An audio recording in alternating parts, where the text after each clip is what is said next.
Hey, everybody. How's everybody's Friday going? Donald Carter and Butter Beans. What's up, fellas? Just checking in for a spell, hang out with you, chill. I appreciate you, Donald Carter. Butter Beans, you're always on the show. Thank you.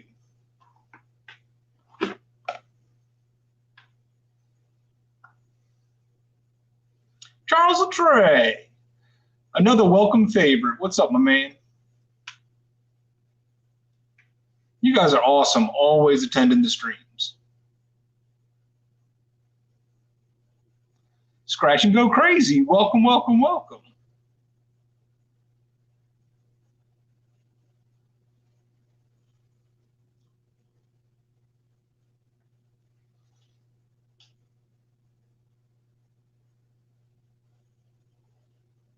And Archaeology Mikey 007. What is up, my dude?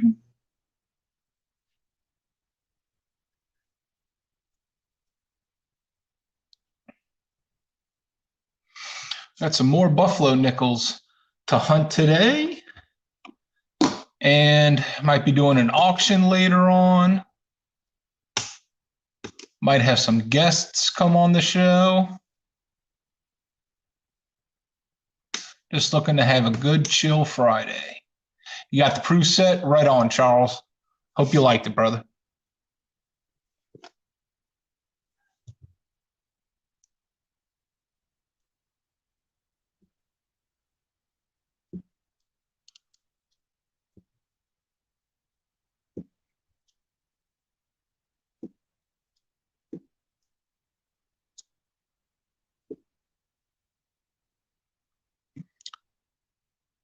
Mikey, no, I did not see anything from you.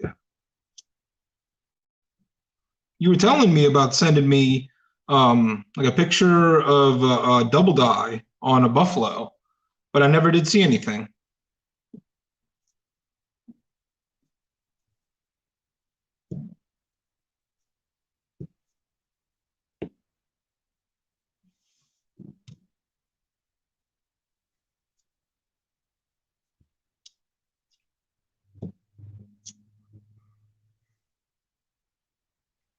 Bigfoot Silver Hide and Seeker, what is happening?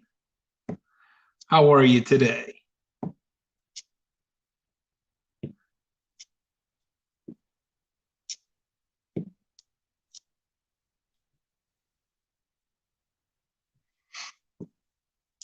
Are there any known varieties on a 1994 Philadelphia Kennedy half?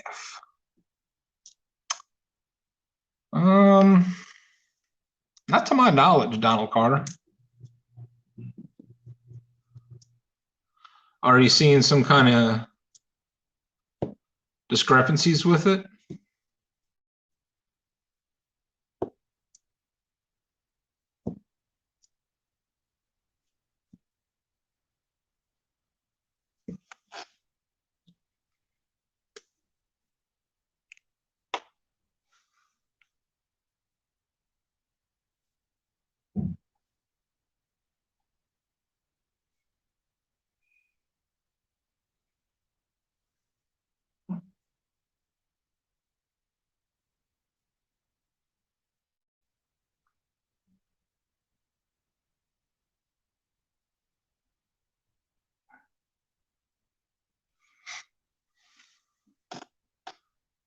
Or does anybody in the chat know anything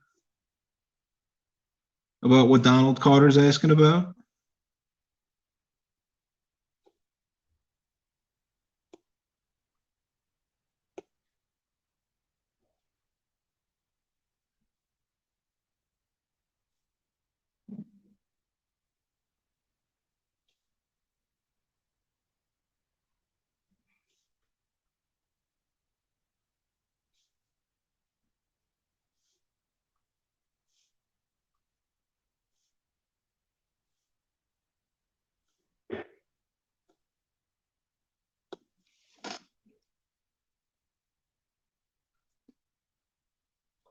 All right, got about 40 something right here. You can kind of see in the reflection on the computer screen. Got 40 something Buffalo nickels ready to go. We'll start checking them out.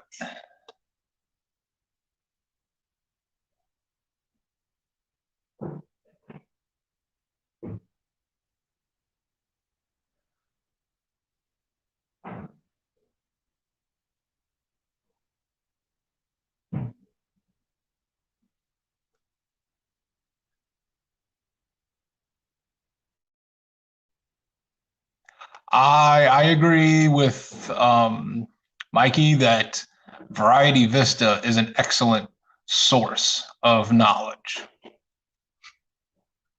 I check a lot of my errors on that.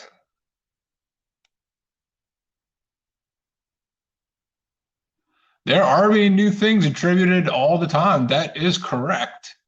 So just because you don't see it cited doesn't mean that it's not genuine.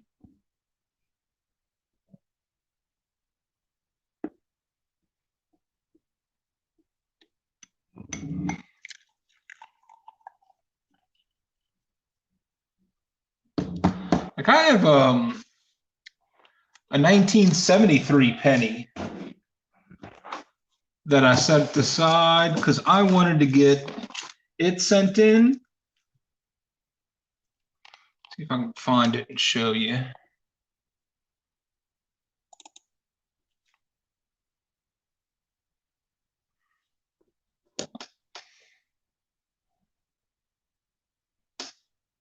Is this the one?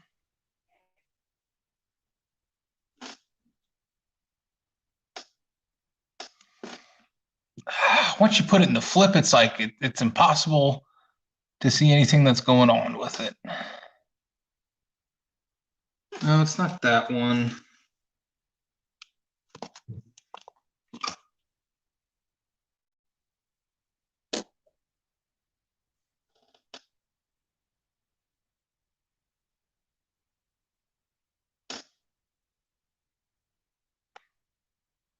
Not that one either. I don't know what I did with it.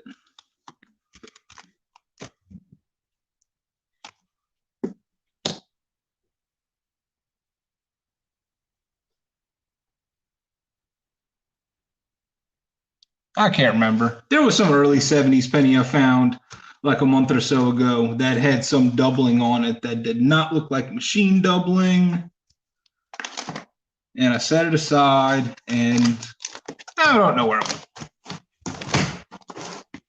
Anyway. Yeah, it's deep in the stack now.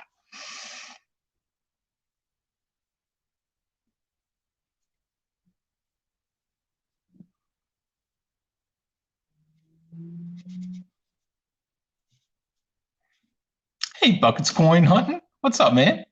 Jose Alejandro, what is up, my dude?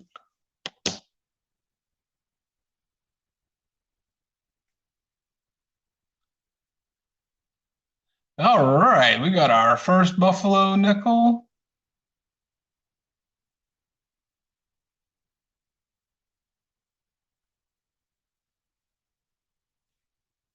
All right, Mikey. Let's see. All right, I do see. Yeah, I see an email from you now. Later on in the show, I'm gonna switch phones, and I'll be able to pull it up, and we can share it with everybody. All right, 1925. Let's see. Do we get a Denver or a semi-key date? No, we do not. 1925, Charles. I'll put it back up again so you can see.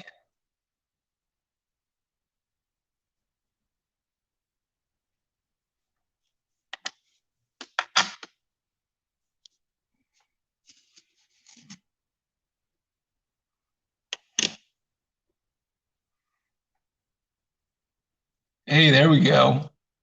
Second one in, we got a 1914. We scored, I want to say we scored all three 1914s last hunt. I have them set aside here. We sure did. We had a Philly, a Denver, and a San Francisco. Let's see if we can get lucky again with another mint mark. Nope, just a Philly, but still a good year. We can flip it back over. We can try to see for maybe that 4/3,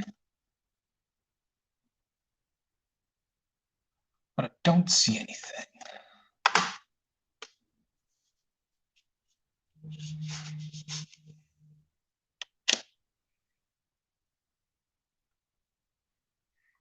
Oh, wow, a 1936? We usually don't get them in the 30s. Let's check the legs out. So 1936 Denver with full legs.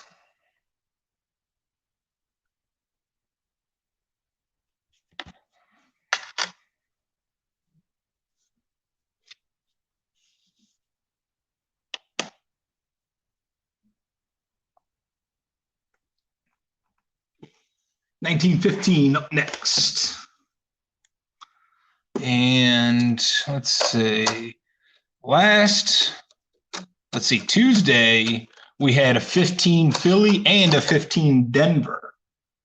Let's see if we can score the rarer one, which is a San Francisco.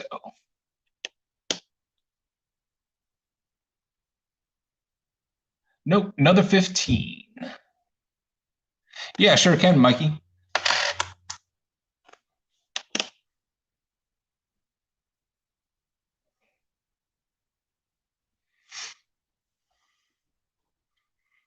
Just go take a picture of it, and then we can zoom in.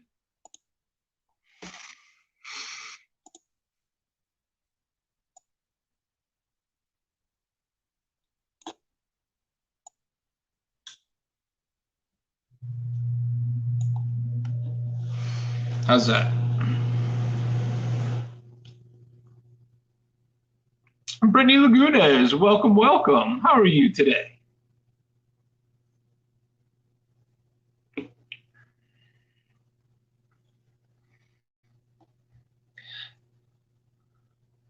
Mikey, does it look like there's something going on the north side of this D?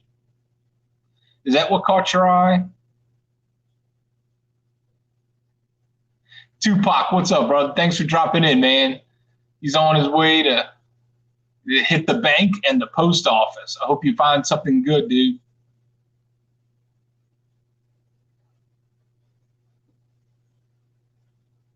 He said the D looks like an RPM.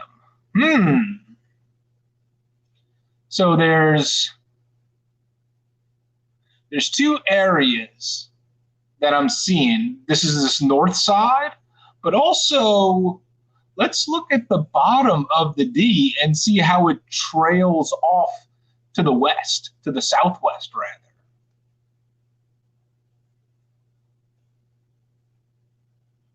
Doing well. About to go pick up a transmission shortly.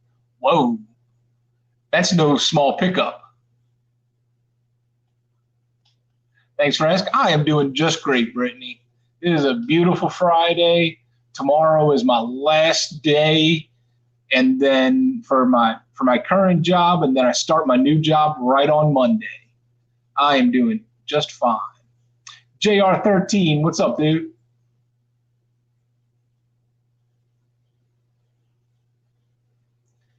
Let's see. The 1926 S was a bugger for me. The way the braid on the hair runs along the 6 makes it look like a 1928. Had to go back and search all of the 28 S's after that. Oh my God. JR13 is chilling before the hustle. I know that's right. I don't know. Y'all think it might be worth it to put a drop on that D and see what might come out of it? I mean, as far as damage goes, it's already on the date. So doing it anymore is not going to be a big deal.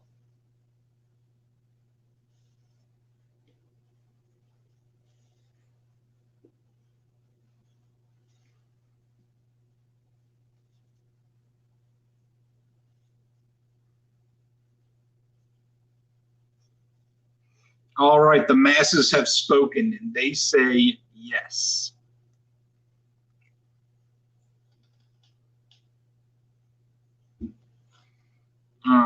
put a drop on that and let it do its magic. Drop on the D.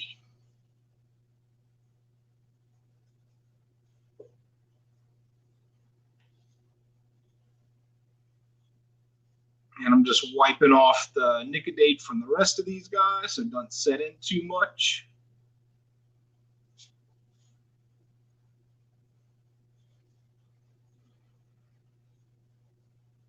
Hey, High Pockets. How are you? Thank you for joining us.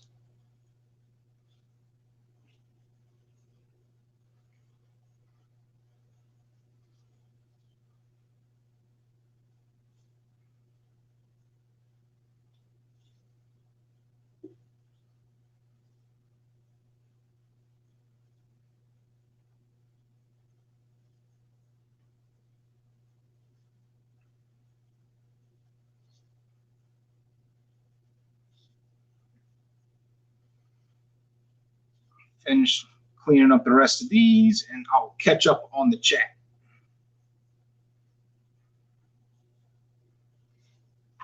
All right.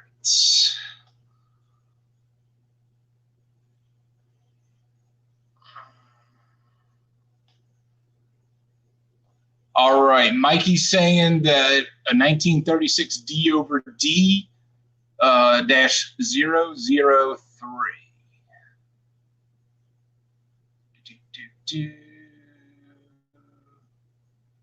Oh, for real, Bigfoot. Nothing like trying to confirm an RPM on a late stage die with wear. But you know what? We got the tools, we got the technology.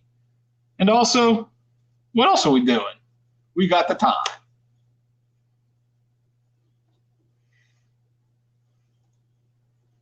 All right, so now that's it after it had set. Let's take a new picture so we can zoom in.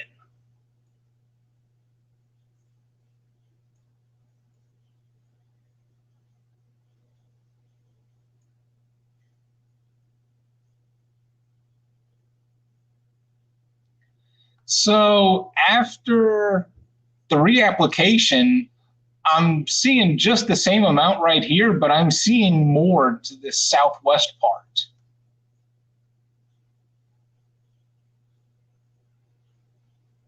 We built them to be stronger, faster, smarter. That's right.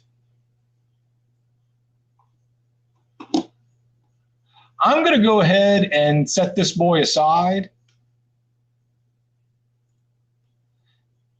And I'm setting it aside along with this 1916 that's still just bugging me. You know, I've been looking at it for a long time now. Like all throughout this week, I just stare at it, wondering if it's the DDO. I know some of you in the chat said that you had your doubts, but I can't put it away.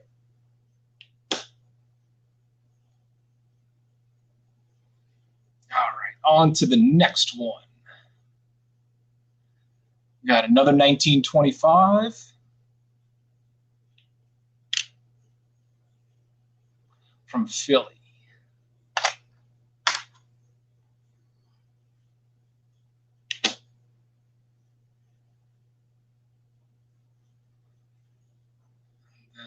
And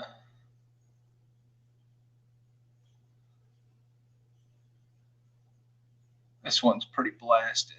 I am gonna check out the pictures, Mikey.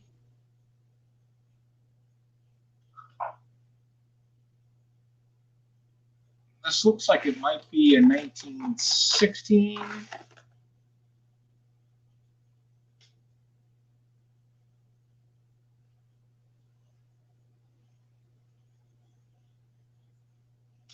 I can barely make out a 6 on this.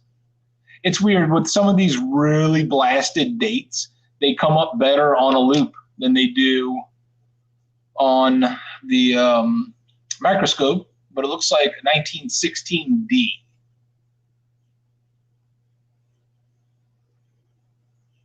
Yeah, Charles, I agree. It does look like it just kind of trails off. Tupac, you have a great day, brother. Hope to see you again soon, dude.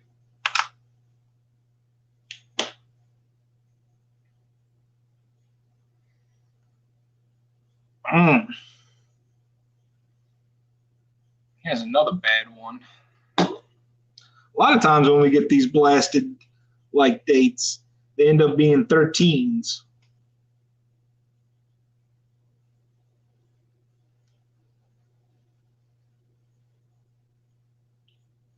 Which is the case with this.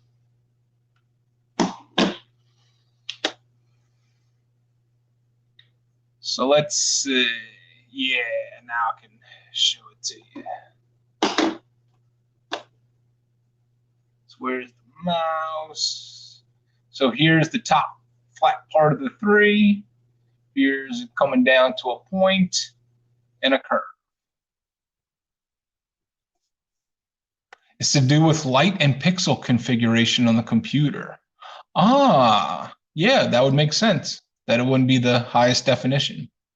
All right, Brittany, you have yourself a great day.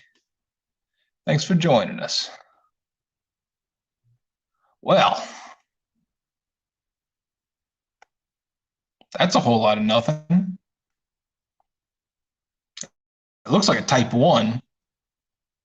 So that's definitely worth putting some on that.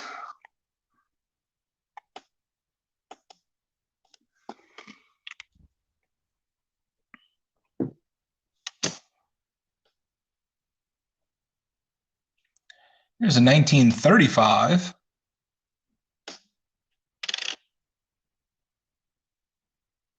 from Philadelphia.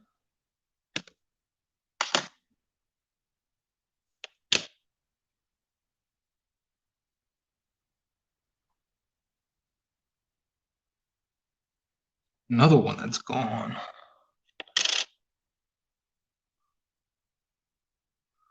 Looks like we got a Denver mint mark.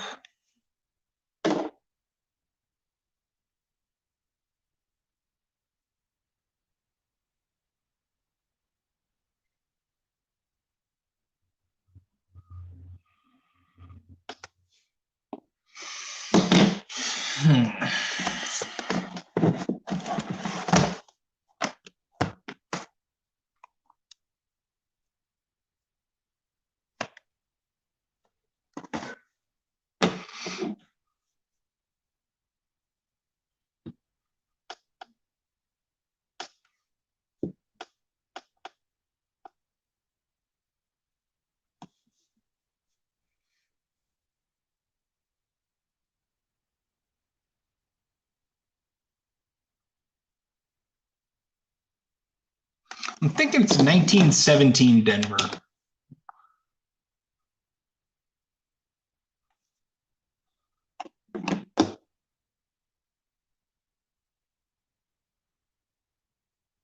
The top of the 7 slanting down. 3 boxes of halves stolen from Rob finds treasure's vehicle, so watch your back with coins. That's sad. That's horrible.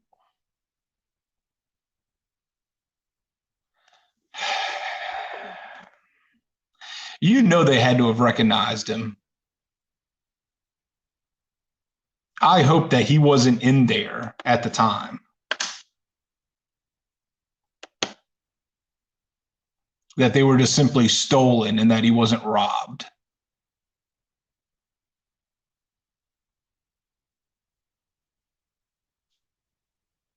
Yeah, y'all always be careful out there when you're going to the banks and you're dealing with any kind of money like that.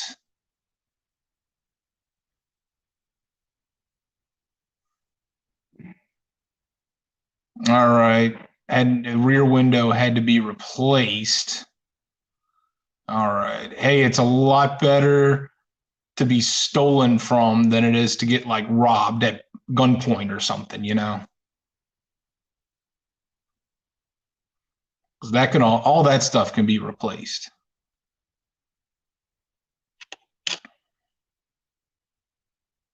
Hey, 1915 Denver. There we go.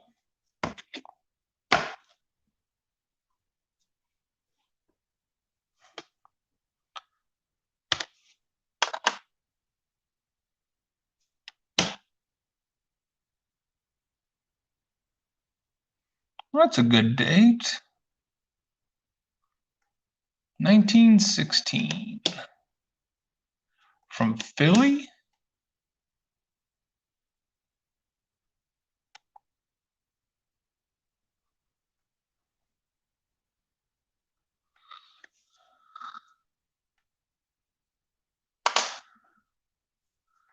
Hey, I mean, that's kind of like another plus, that they were searched already, but still, that sucks to be out 1,500 bucks.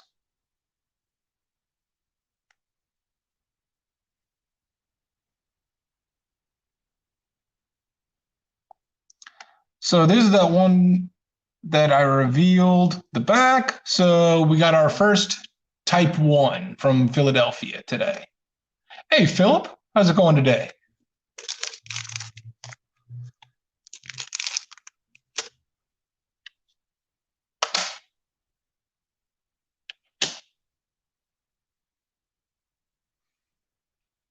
1926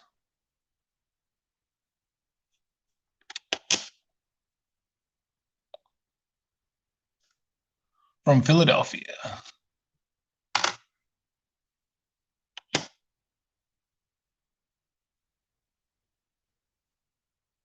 Another 1915. Come on, let's get another mint mark. Nope, just 1915 Philly.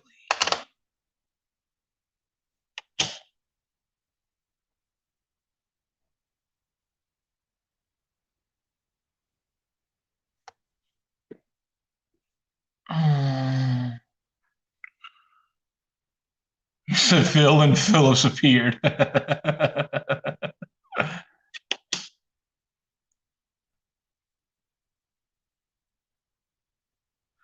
All right, I thought that was a 21, but it says a D. There weren't any Denver minted coins in 21. What is this?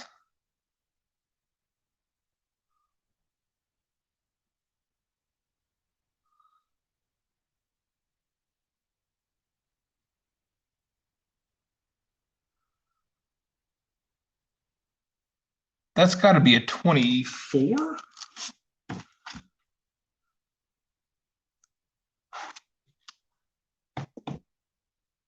Just that. Okay, I'm starting to see the 4 now. Just that 4 is really close.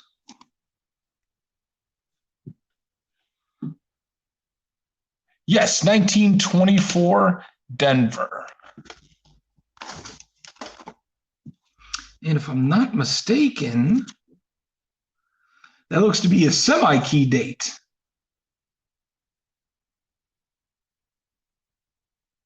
5.25 million.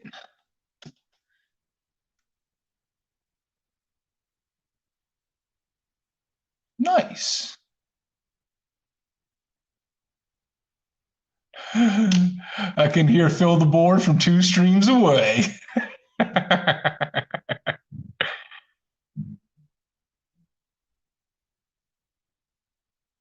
All right, y'all, semi-key date. That's what's up. We still need 7 different coins to fill the album today. We filled 2 slots on Tuesday. 1927. That shouldn't be anything, just from Philly.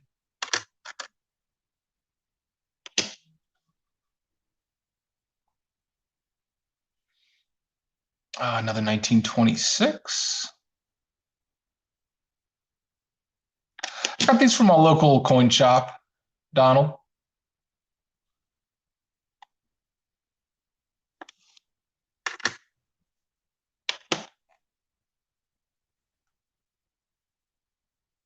Another 1925. Let's try to get a Denver.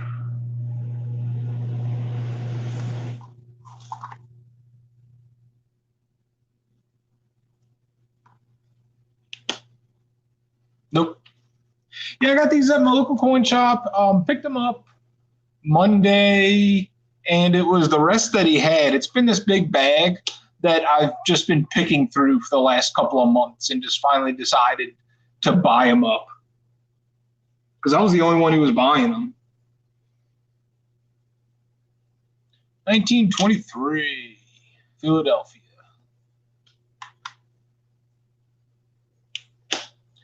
And I don't think he gets them in that much. So after this hunt, I'm going to have to try to find a new dateless Buffalo nickel source. A cheap one, too. 1916. And not seeing anything on the numbers. We check the mint mark, and it is a Philly.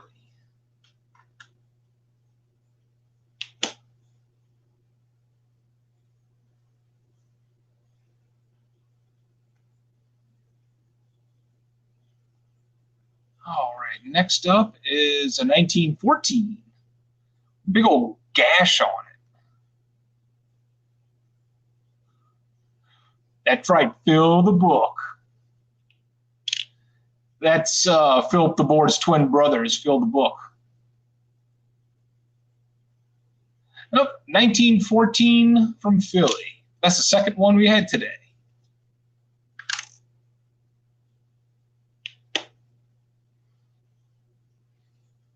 1927. It's not going to be anything. No mint mark.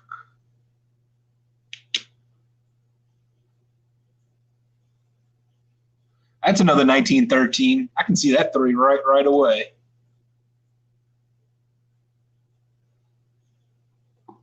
All right. Drum roll. Let's check out the back. We'll do a slow reveal.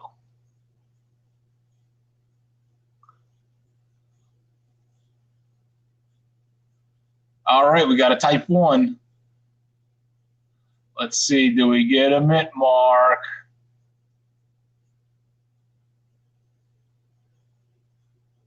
Nah, no mint mark.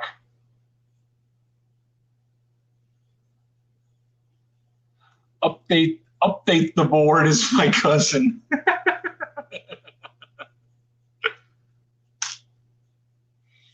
All right, so that's two 1913s today, both type 1 Philadelphia.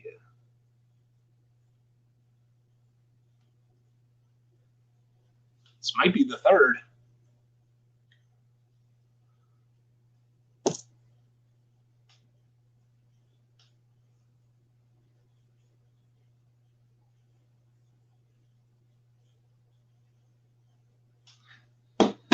Could be.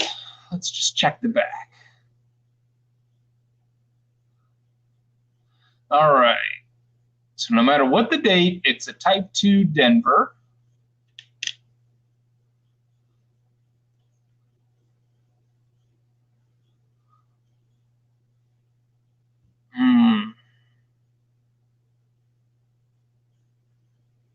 Just want to make sure that is what I'm seeing and not just what I want to see. So I got a 1, a 9, a 1, and then I'm seeing that. Yeah, I feel confident with that. All right, 1913 Denver, type 2.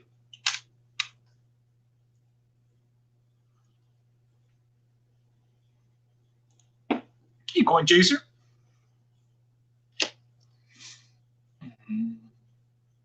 Yeah, but yeah, I thought I saw the 3 too. It just helps to know that y'all see that too, because I don't want everything that like, oh, we got another 13. Oh, 13 here. I'm not looking to call everything a 13. All right, 1924. I need a San Francisco to fill the app for the album, but not today. Well, not now. So 24 Philadelphia.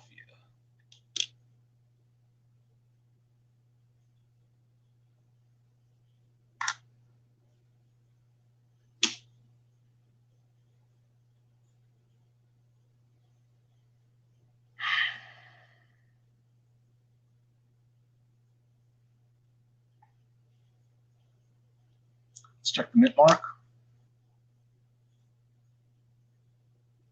All right. Philadelphia. Yeah, that 24 was easy. I hate this. When I see the 16 and I'm seeing something right here, just like I was with the other one. And it's just enough to drive me nuts. Because that would be the position for the DDO.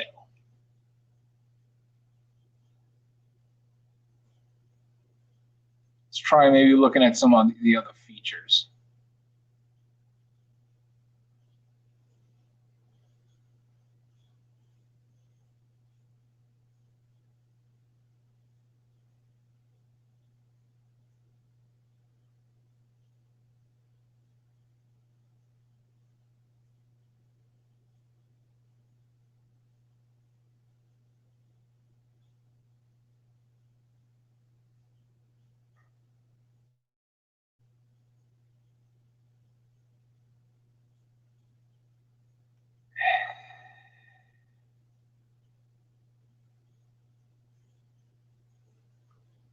No, I'm going to have to set this aside and agonize over it some more.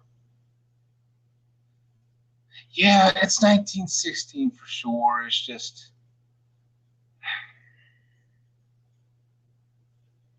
it's this part right here that kills me because it makes me think that there might be some DDO lurking in here. I'm not seeing anything on the 9 like I was with the other one. We'll get back to that.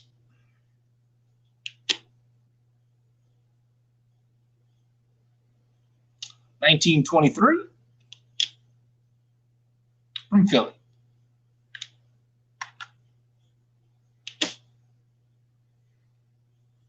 And 1935. Wow, that's like the third one from the 30s. Get those out of here. We want early birds. 1929. Philadelphia.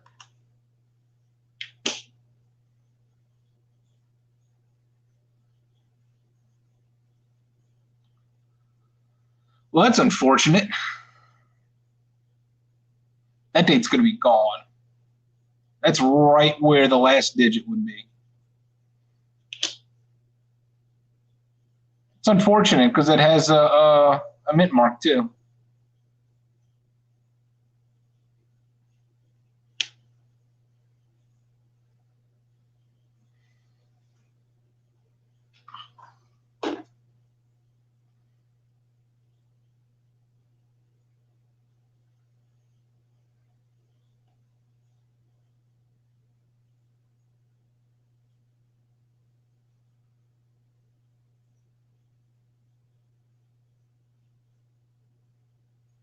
No, who knows?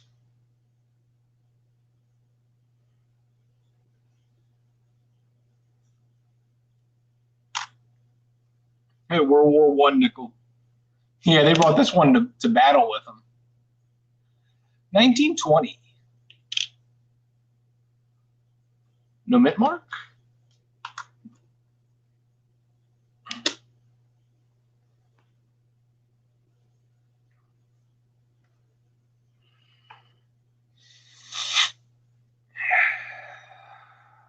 That's a 16. Let's check the back. It's just Philadelphia. Yeah.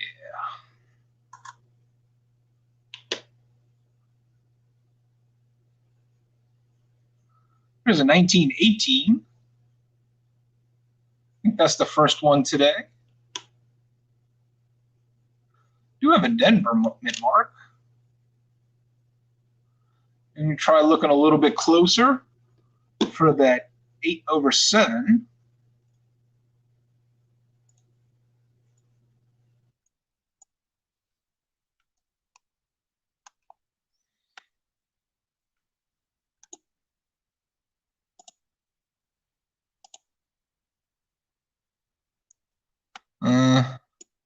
There would be a flat line right there for a 7.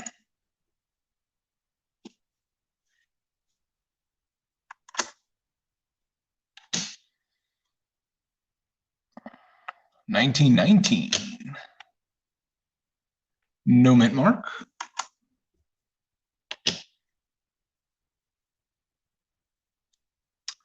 1917. Yeah, I could possibly have a mint mark, but it's just 1917. It's not really necessary. All right, let me get another batch going, and I'll just put something up on the screen.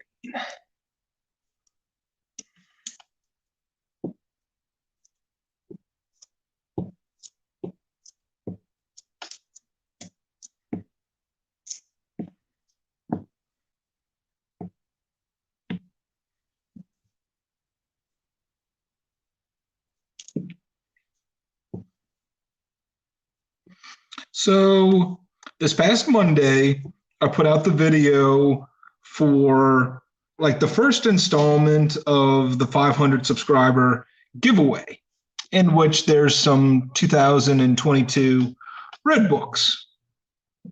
And for tomorrow, I'm actually going to post a video tomorrow, which is going to show the giveaway in its entirety.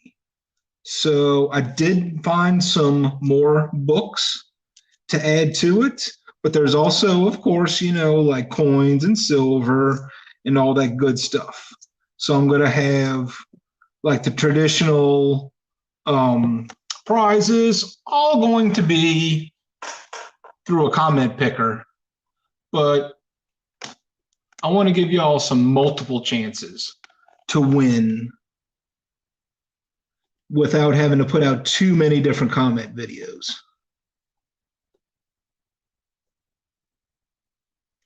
That way it just doesn't get too confusing. So there will be the one comment video for the 3 red books, and then one tomorrow for the rest.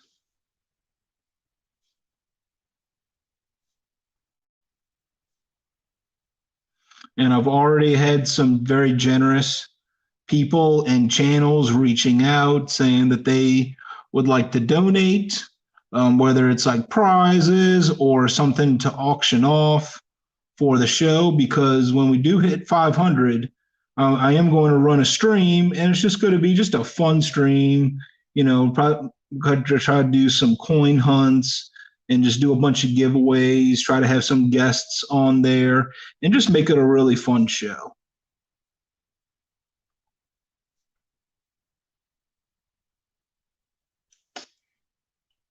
All right. Yeah, Charles, no extra work for this one. That is one and done.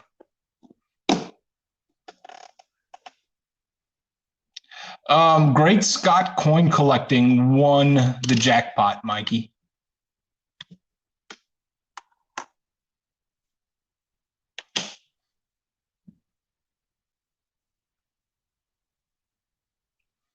Another 1918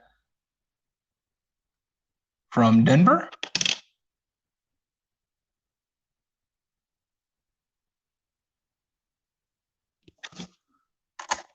Oh, absolutely, High Pockets. Absolutely. 1928, Denver. Sheepdog 1237. What's up, brother? We're hunting some buffalo nickels. So I'll put Nicodate on them so we can recover the dates.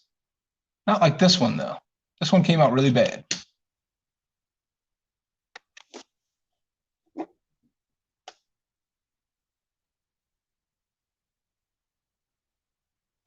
$19.18.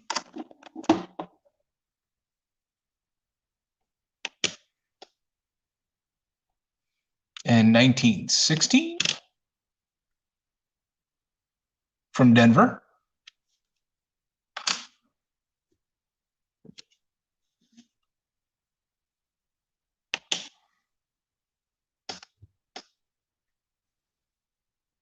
Oh, sheepdogs, good luck. We got 1913 now.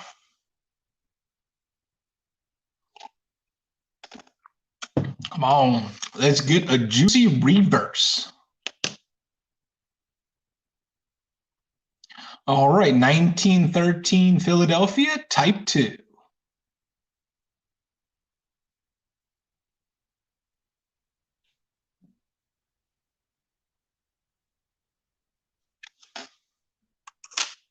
Freedom's Coins uses this number generator and draws the number and see who got the number or who was closest to the number without going over. Yes, Mikey, I am going to be looking into that. So last time I was like rolling dice and it took too long. So I am going to be looking into a number generator just to help speed things up. Asking questions and stuff is fun and all, but sometimes it just takes too long.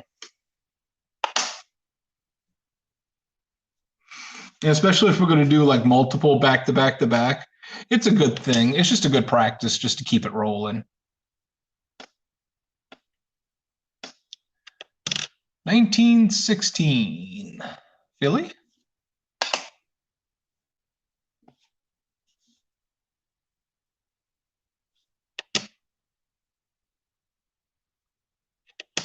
$19.19, Philly.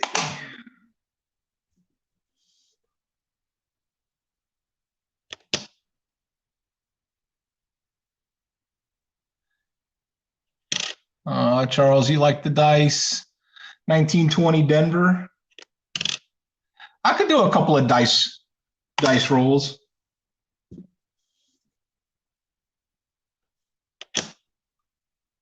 I am accommodating by nature. 1918. San Francisco. Kind of off center too.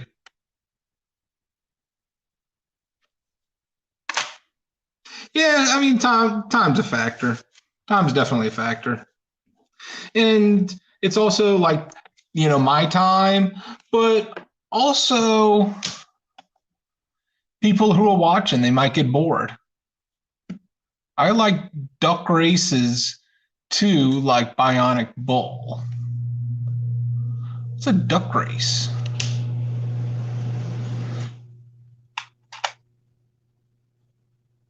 Not quite sure what that is, High Pockets.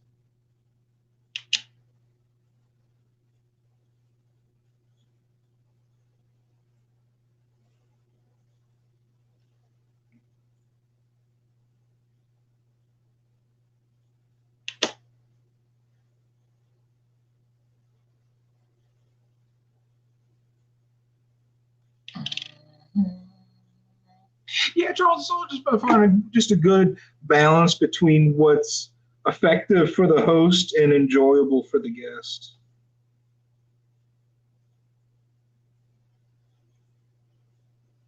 All right, this is a 1914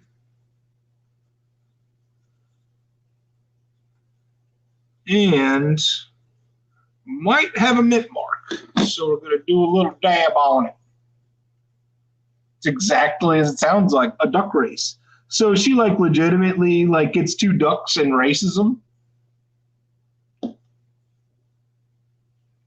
I must say, I feel like I've really missed out on something cool. All right. This date's much better. Come on, mint mark. Nope.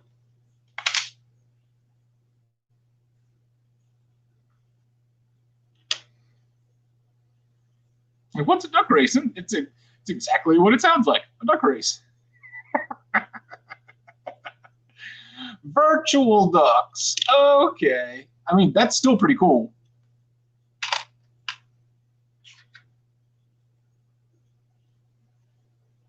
Not gonna lie.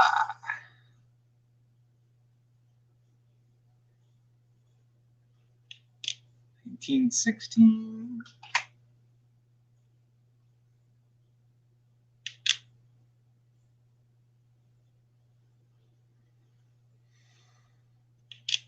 Okay, so you just put the put the entry names in it. All right. Yeah, whatever facilitates a random outcome.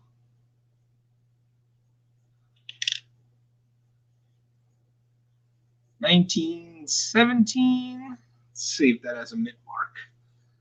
We haven't pulled a good mint mark for 17 yet. All right, and let's try this other 14.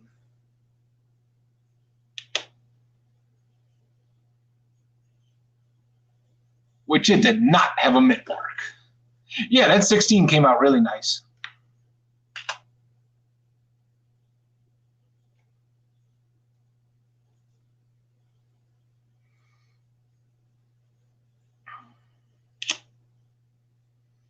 This 14 is not too bad either. Come on, this would be a good one to get a mint mark on. Come on, come on, come on. Nope. Yeah. They're not rare for nothing.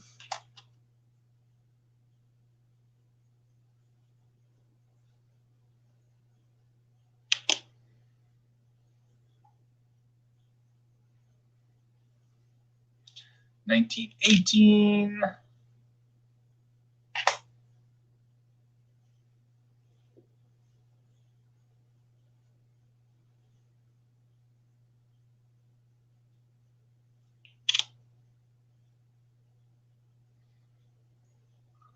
I saw a Trump duck, a granny duck, purple duck.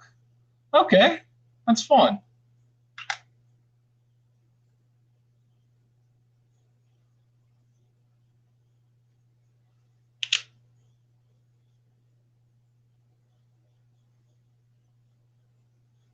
$17. No mint mark. Let's try this other 17.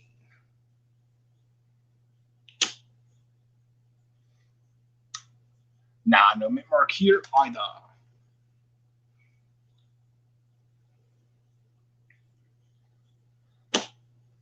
Oh, so far we scored a couple of 13s. We did get a semi-key date, but no new coins for the album yet. 28 Denver.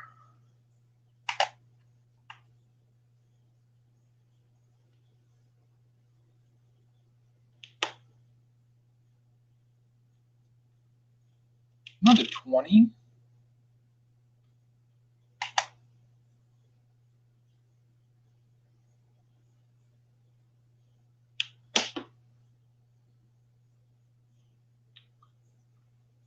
$17.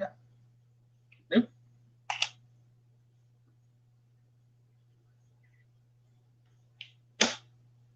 Keyword yet.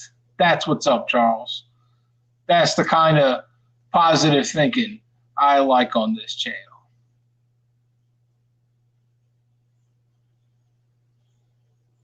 That's a Mighty Duck. They were in the flying V. Quack attack.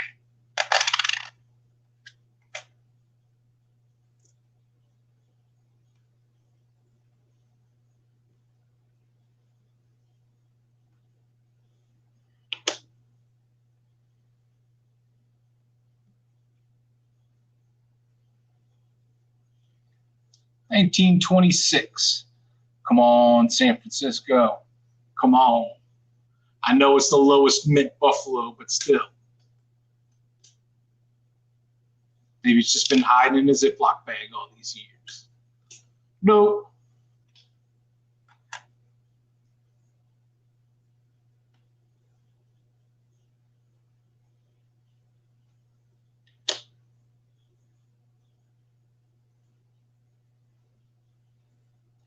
Uh, 28.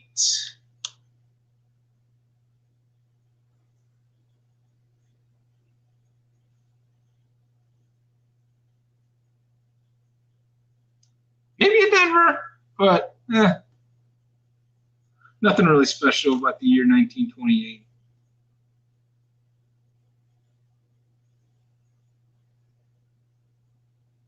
I mean, I guess they're better dates with mint marks. but still.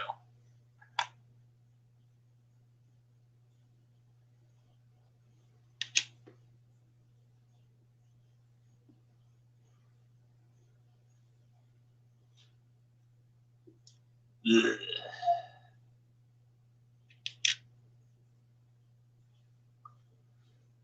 Well, it's got a San Francisco mint mark. Come on. What is this?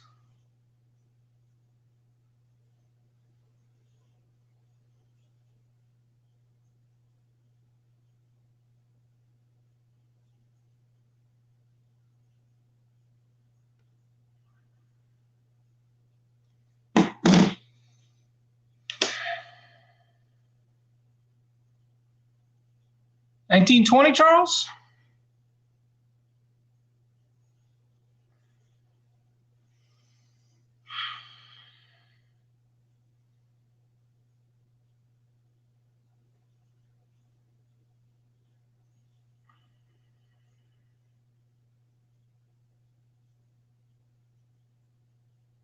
I see a 1 and a D. 1920 is very special to those that are 94. True that. I want to say this might be a 25. I don't know. I'm going to reapply.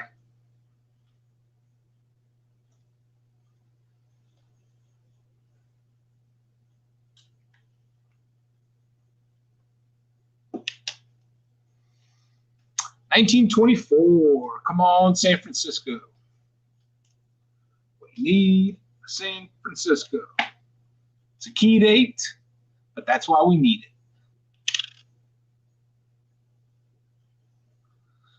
Nope. Wah, wah, wah, wah.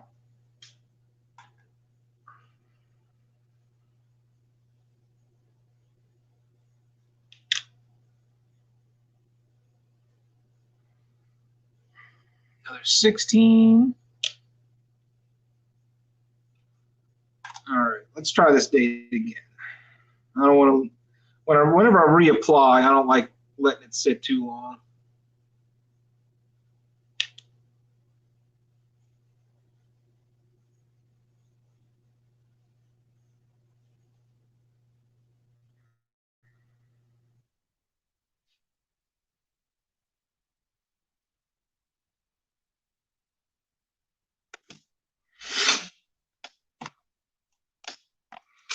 So I think we're either looking at a 25S or a 20S. 25S would be a better date. 20S, not too much.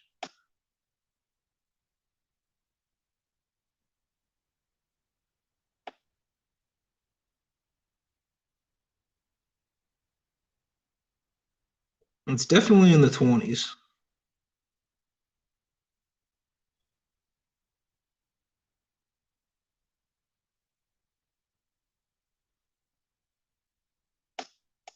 I'll set it aside.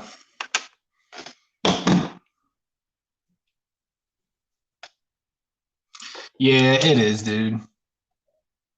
They can't all look like this. It's 27.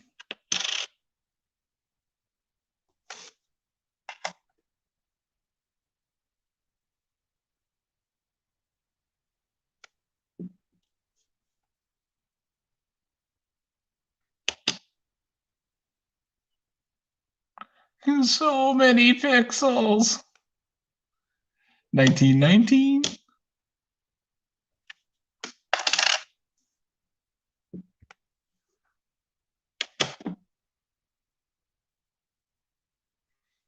29.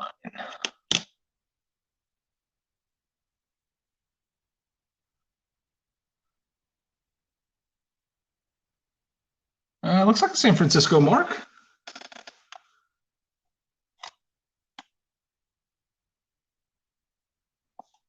Better.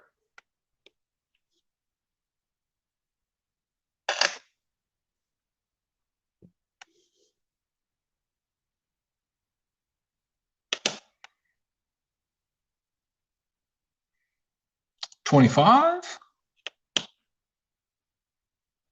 No mint mark.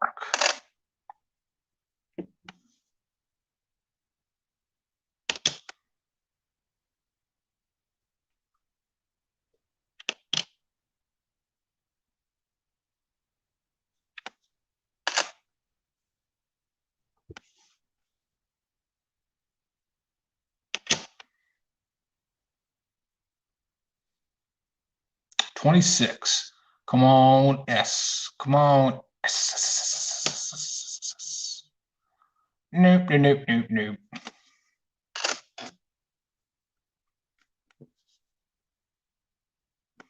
Seems like we definitely had better finds on Tuesday. 17 from somewhere.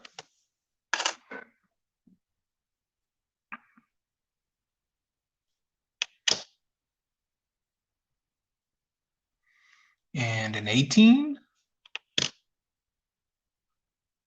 No mint mark.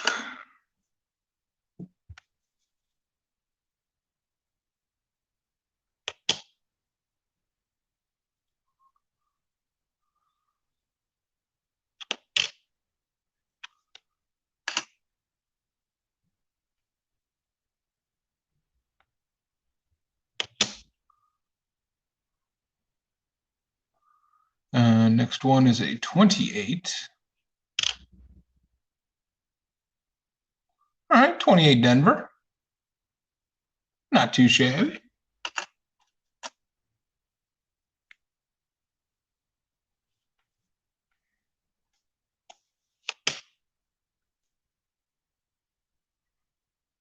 $19.23.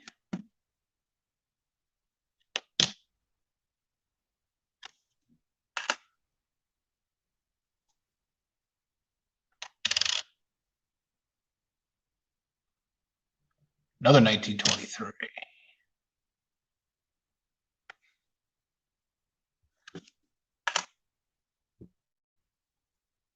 And man, we just keep hitting the same ones. All right, let's get another batch going.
All right.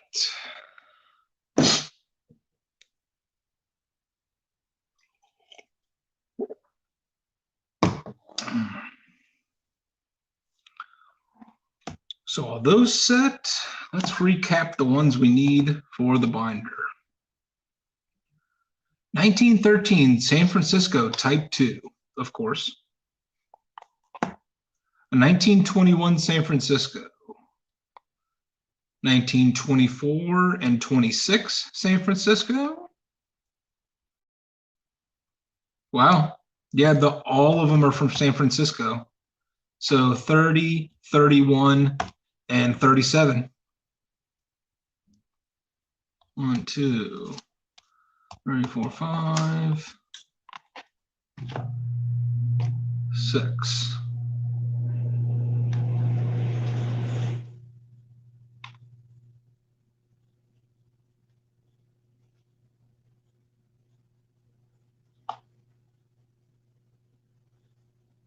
Yeah, it's all good, Charles.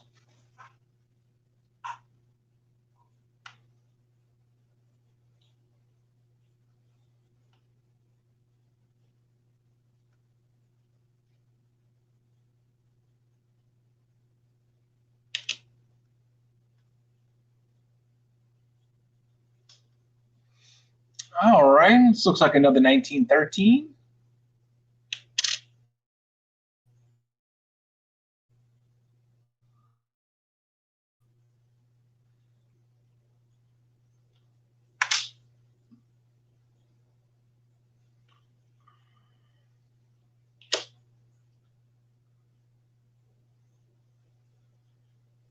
$19.20.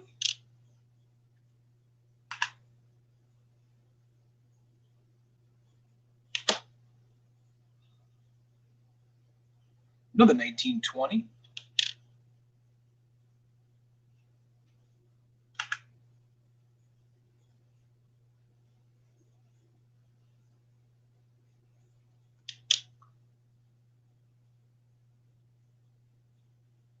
And another 13. All right. Here we go.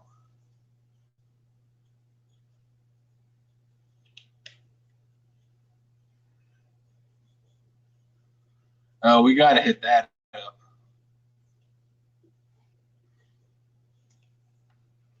We got a type 2 reverse. We got to find a mint mark.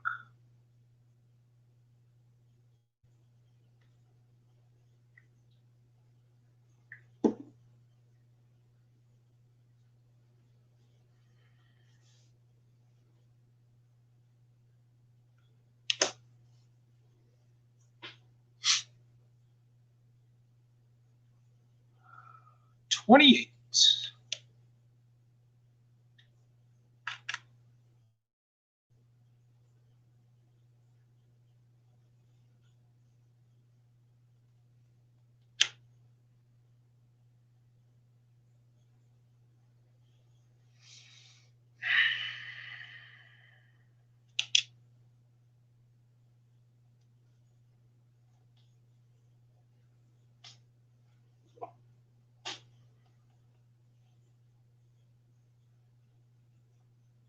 $19.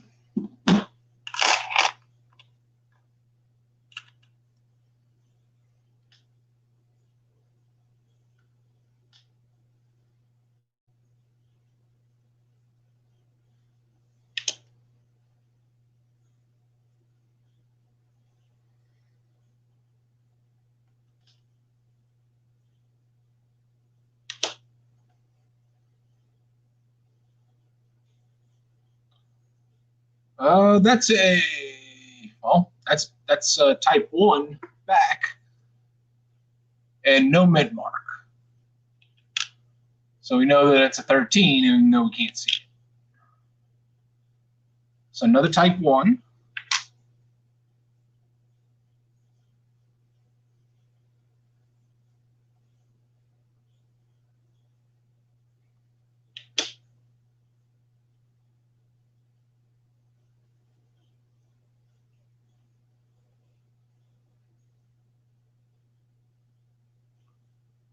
Oh, looks like a 21. All right.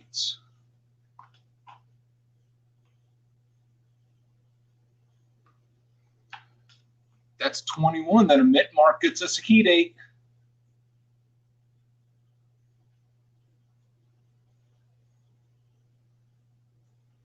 Anyone have a couple of uncirculated 2021 D quarters crossing related trade for uncirculated P mints?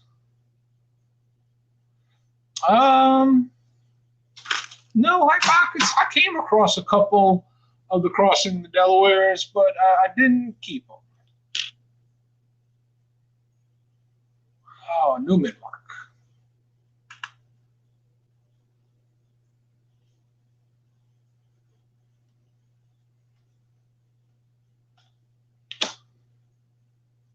All right, so there's no mint mark on this.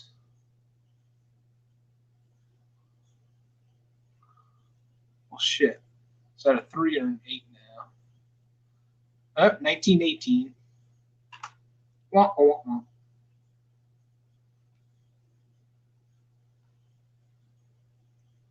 I had to read that crossing the Delaware twice because I'm like, Zing Del. Is that like a Chinese coin? And then I was like, no, crossing the Delaware.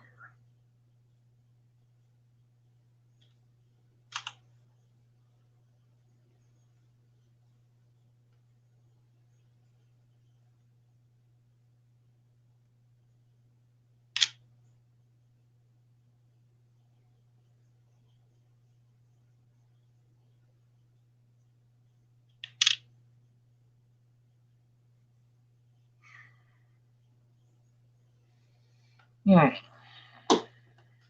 Tough, too tough to type. I got you, bro. I'm gonna add some to that mound. Looks like a 13. And it's type 2, so let's see if we can pull up a mid mark. Next one. Hey, all right. It's been a while since we got a 14. Charles, you're just in back, dude. You're just in back. You're back just in time. 1914. Let's get us mid mark. Come on. Boom. Hell yeah. 1914 Denver. Oh, that's a really good looking one, too. Oh, man. 3.9 million minted that year. Red Book says a G4 condition is $90.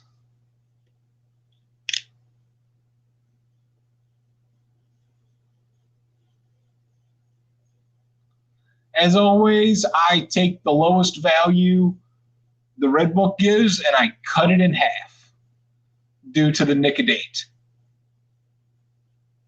So around a $45 nickel,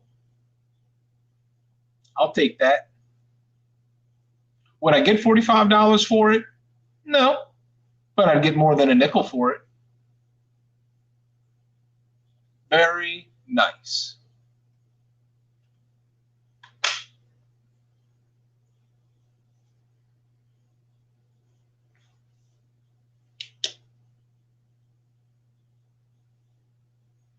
That's what I'm talking about. Back-to-back 14s. We get back-to-back mint marks. Nope. But that's all right. Right, Philip? Like, even if it's at least a $20 nickel, like that's awesome.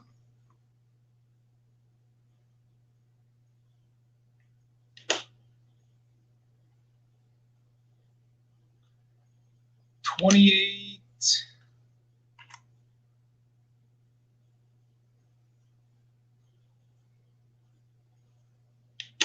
All right, there's that mound.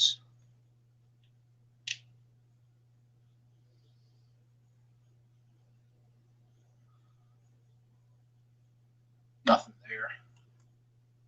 Yeah, get the match set.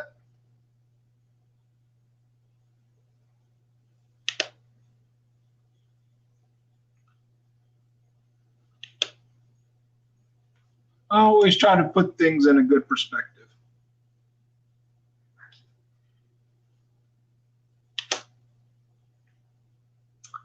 All right, 24. Need that San Francisco.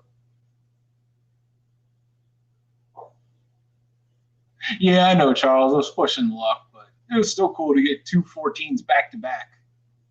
Come on, S. No S. No S for you.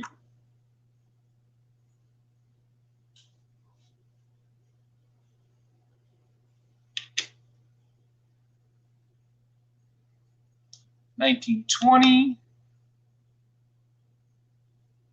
It's like a San Francisco. That's not bad.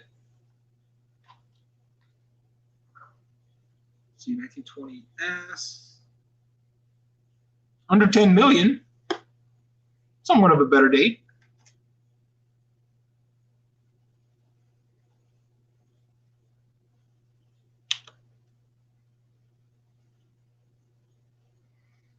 All right, here's another 1916.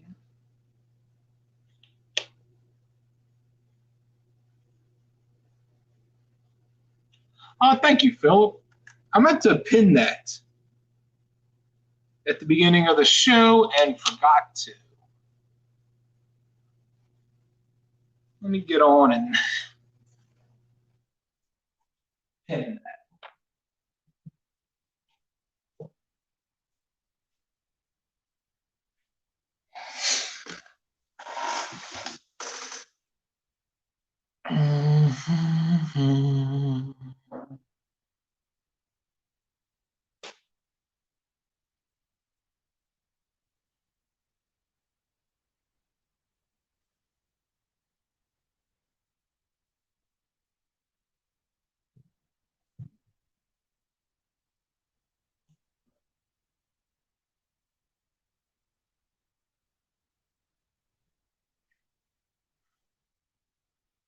Boom. Thank you, Phil. That's what's up, dude.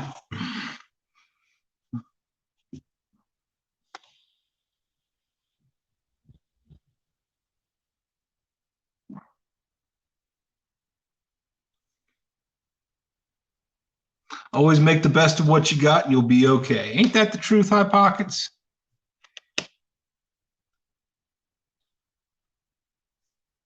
17, what was that? 17D. All right.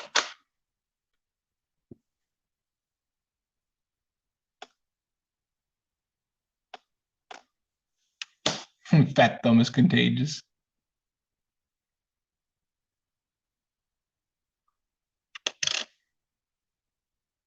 I don't think there's anything to see here. I think it's a 19.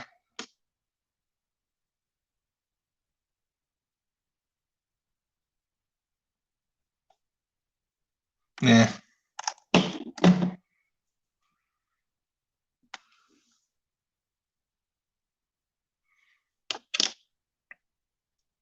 Oh, that date looks good.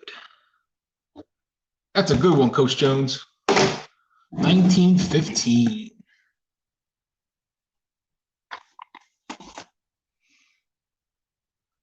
The one we want is San Francisco. We'll take anything with a mint mark.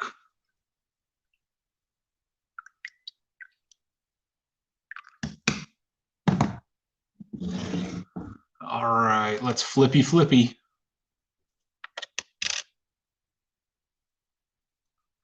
Nope, 15 Philadelphia.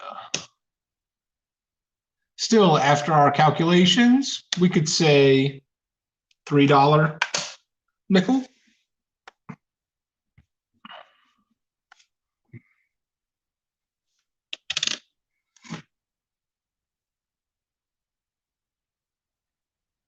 Hey, that 3 came out really nice.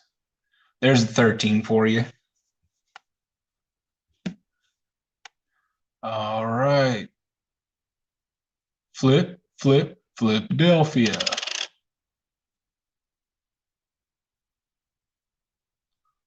Ooh.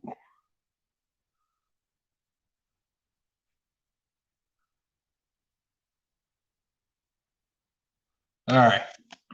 So we got a type 1. Could we have something that's right here, though?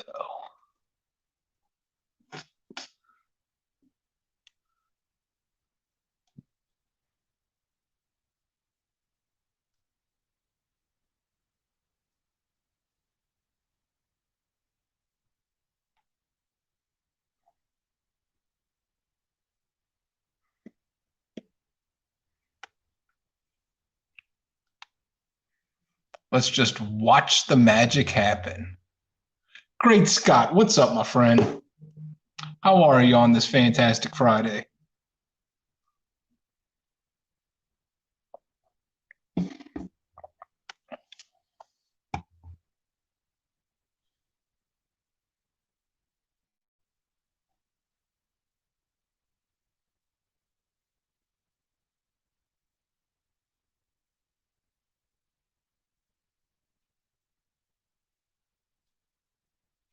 Great Scott.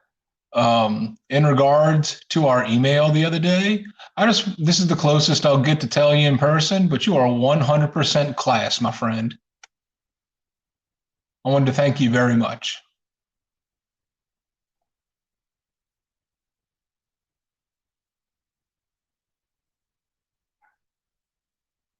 All right, that should do it. Let's wipe it off.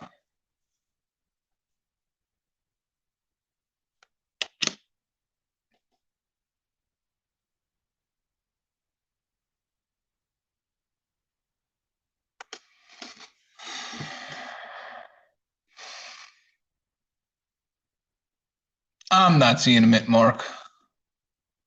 I don't know if y'all are, but it is another type 1 Philadelphia.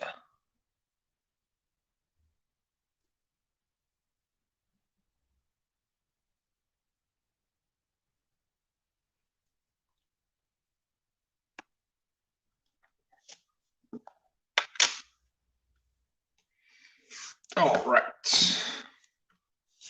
All right, y'all. I'm going to go take a quick break, get some fresh coffee going, and we will be back to do the last 40 buffalo nickels in this hunt. Don't go no ways.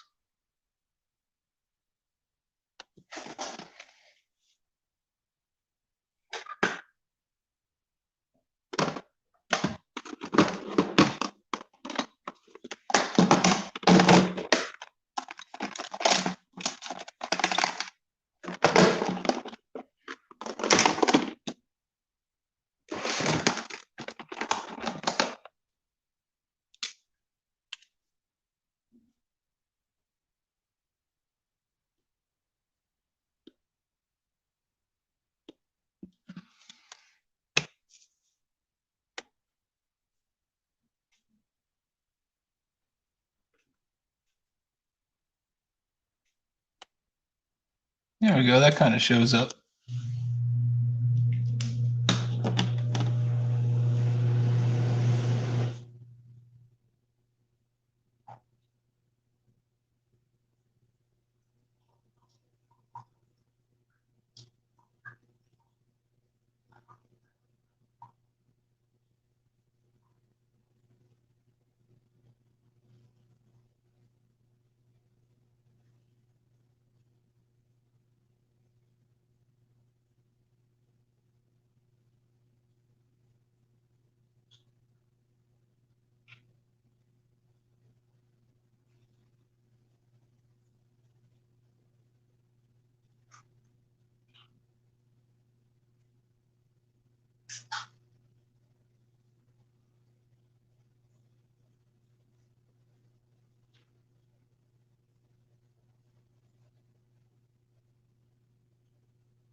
All right, we're back. Let's see who we missed.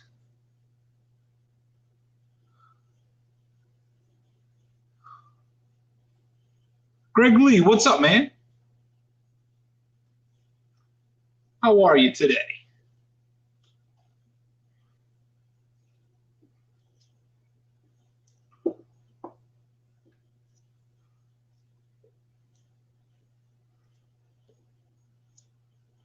What's up, DJ Numismatics? What's up, brother?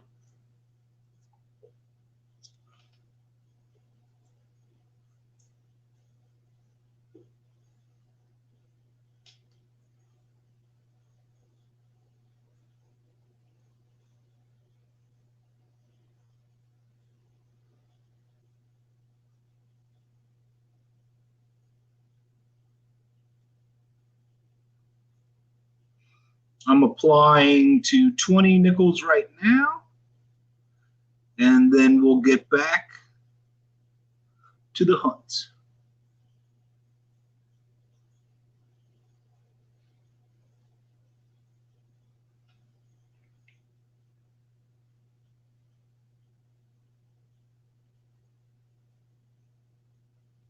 $69 Kennedy on a 90% planchette. Very nice. I'm doing fantastic, Greg Lee. Thank you for asking. Just enjoying a nice, chill Friday. Trying to find some early dates and key and semi-key dates or any kind of errors with these Buffalo nickels. We did get a 1914D earlier, as well as we got a semi-key date from the 20s in the very beginning. I cannot remember exactly what date and mint it was, but I have it all set aside.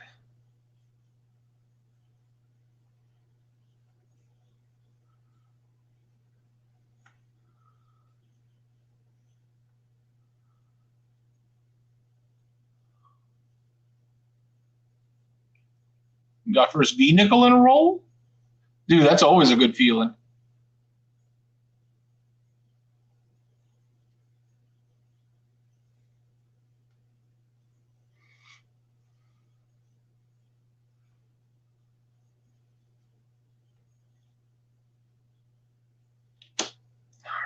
Let's start. This one's pretty blasted.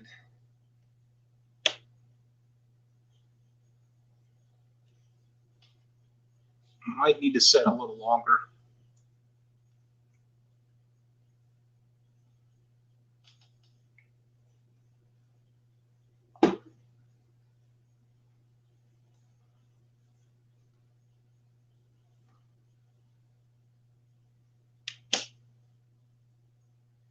There we go. Here's a 1916.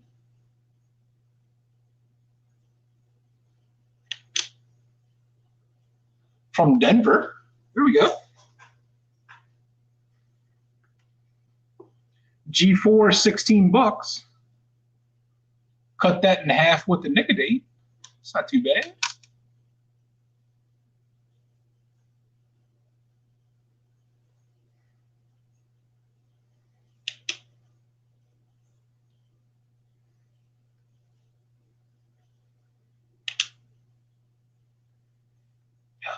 $19.29. Field Guy 316. How's it going today?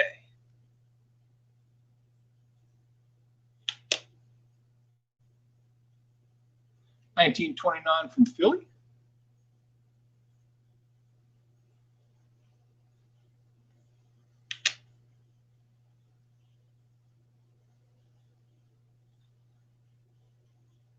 $19.17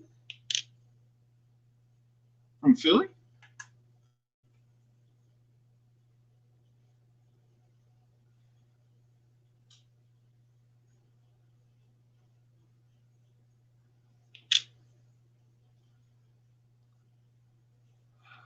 1920.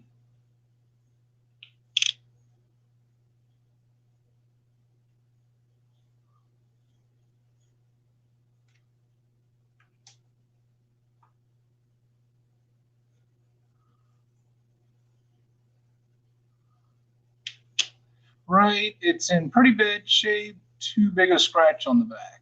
That's unfortunate.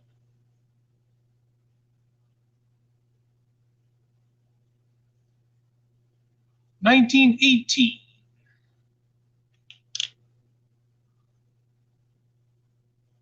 No mint mark.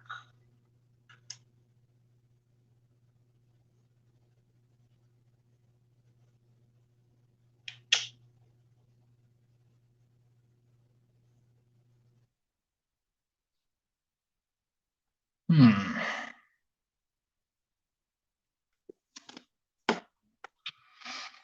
Looks like we might have a 13.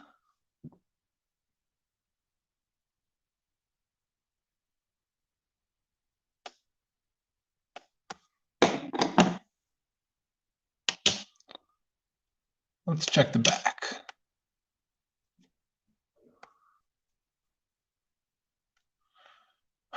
Type 2 Denver.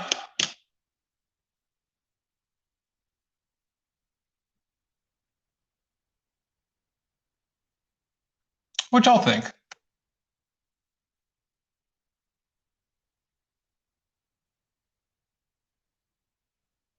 Looks like a 3 to me.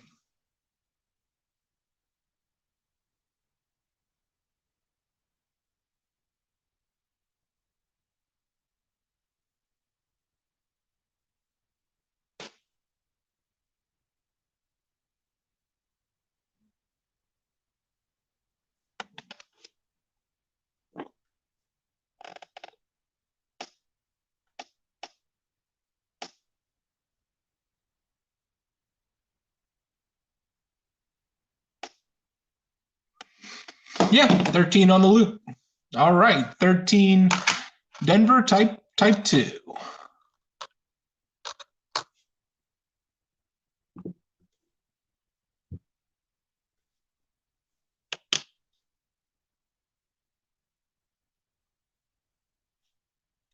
This is the one that we reapplied and nothing's coming up. That's unfortunate. Camera focus.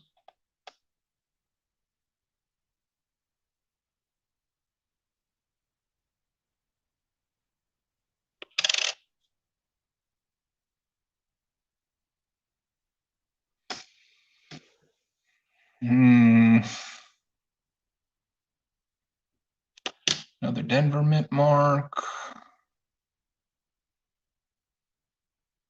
I'm thinking a 17.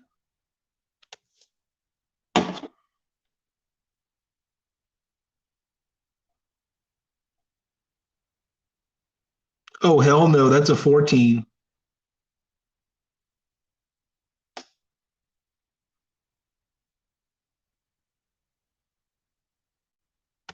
Let's get that back up here. Yep, 1914 Denver. Boom, second one today.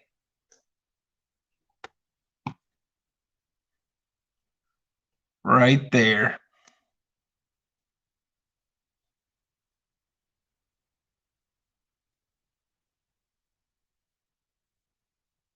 Yeah, Charles, that's a 14.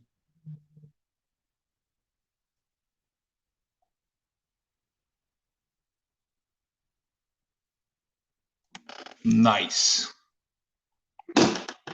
Ah, man, they can trick you.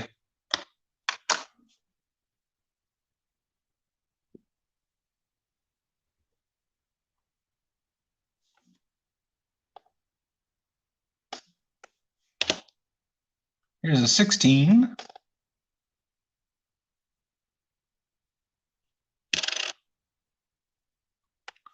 No mint mark.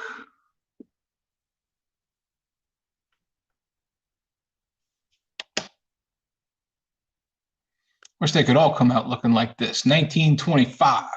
Come on, San Francisco. Nope.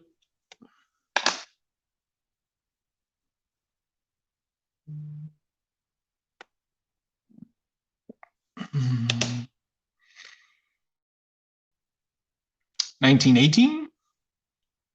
That came out nice.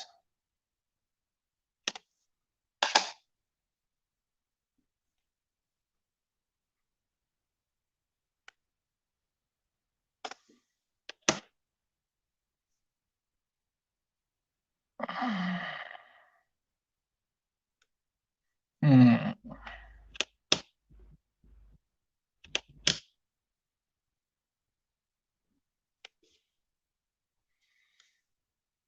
Think we have a 21.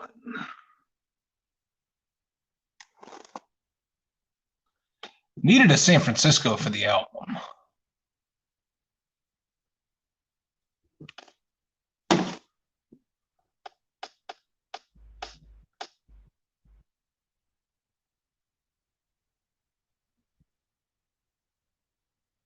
Uh,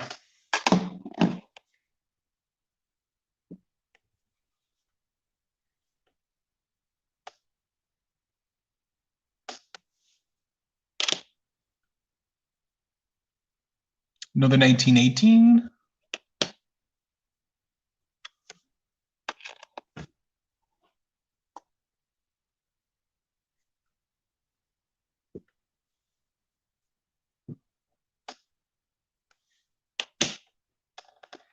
And another. Again, no mint mark.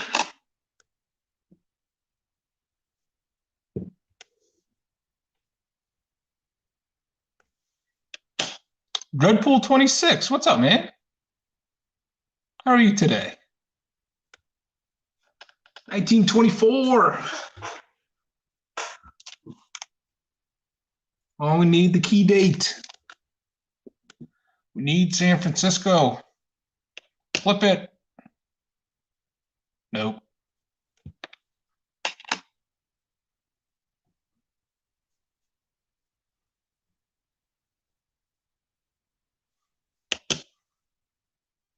Here we go. Let's try again. Nope.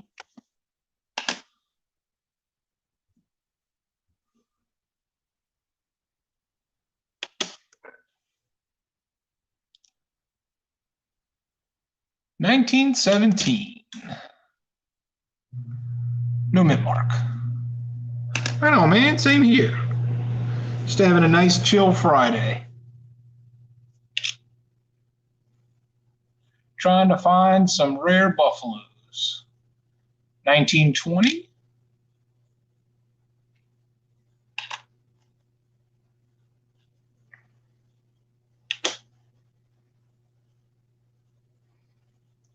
And 1919. Nothing. All right. Let's get the last 20 up and running.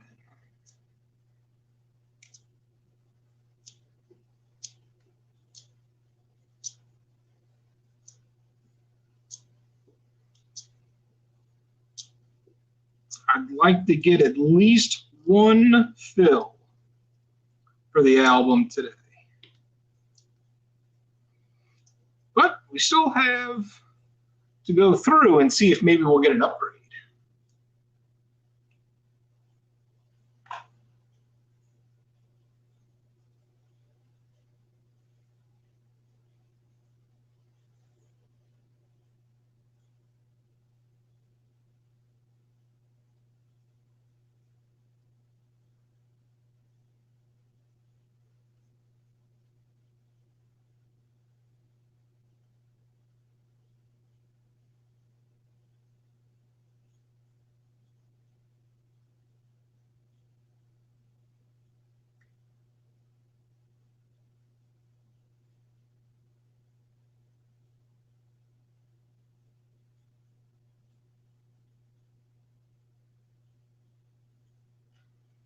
All right.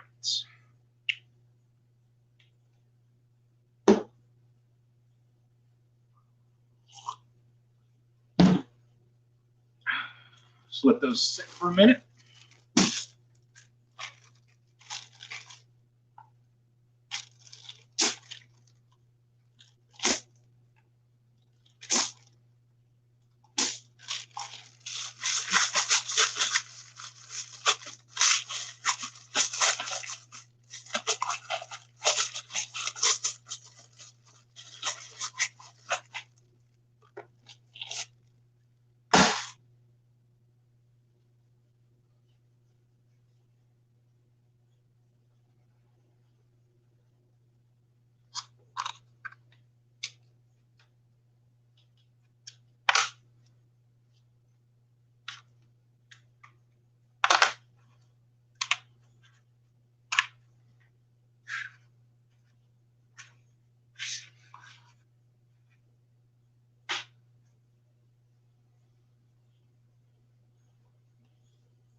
1920.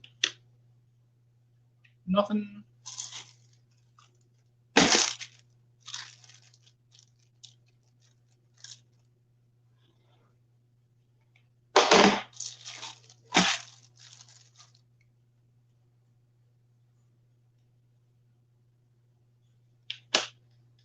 Okay, Dripple.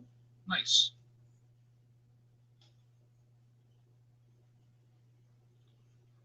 This one didn't come out. Hey, that's a. I don't need the date. That's a Type 1 Philadelphia. There we go.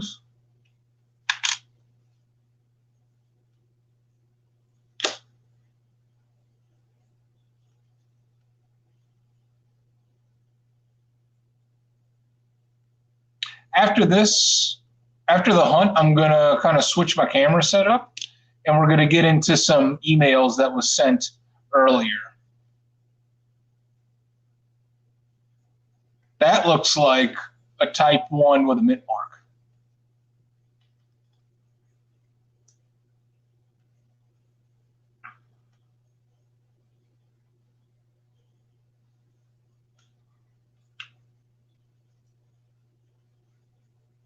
There's picture buffaloes I know nothing about. It's all good, dude. Check them out. 1919 from Denver. All right. Not too bad. That's the betterment mark for the for 1919. We'll set that aside.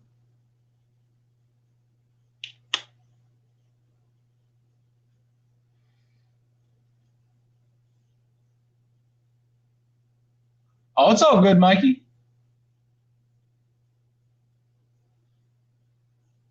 I don't really envy you on going through and checking for album replacements. I think it's fun.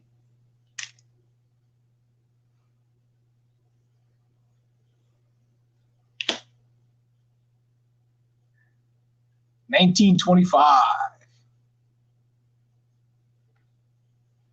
So I've got all my 25s. We can still score semi-key date.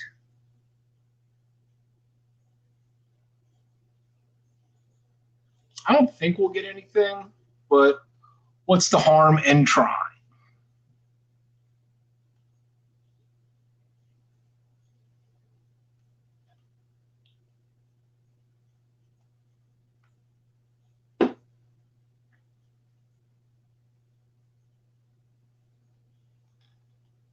Yeah, it definitely passes the time, that's for sure.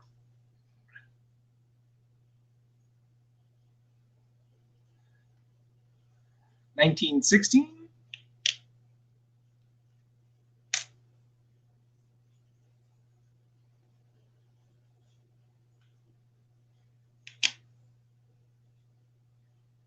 1926. Come on. We can do it. Just not this time.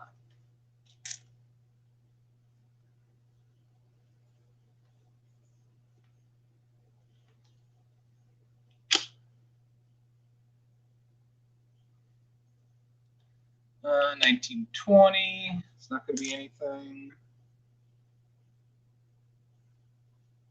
My eye hurts thinking about it.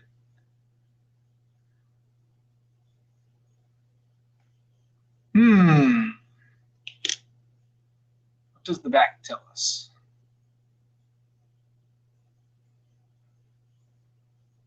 I think last stream the camera focus was better.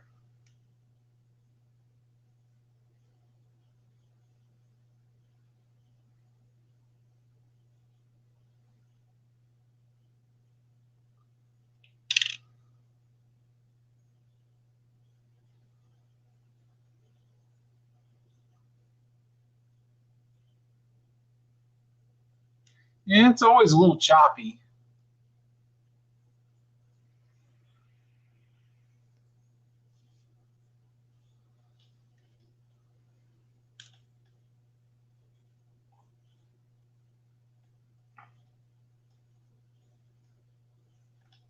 This date's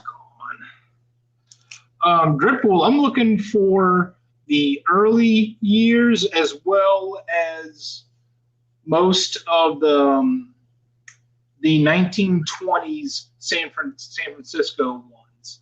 So that's all the semi and key dates.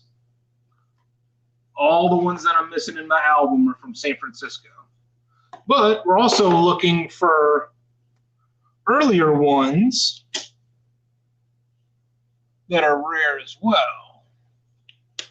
1925. All right, let's check this one for a mint mark. So it was a 1925 again, and no mint mark. Essentially, we're looking for all the 1913s to grab either type 1 or type 2s. 1914s and 15s can have some really good mint marks on them. Like I mentioned, the San Francisco mint marks from the 20s and 30s have a lot of semi and key dates. And there's some years with some errors on them. They're a little bit harder to look for, but we persist.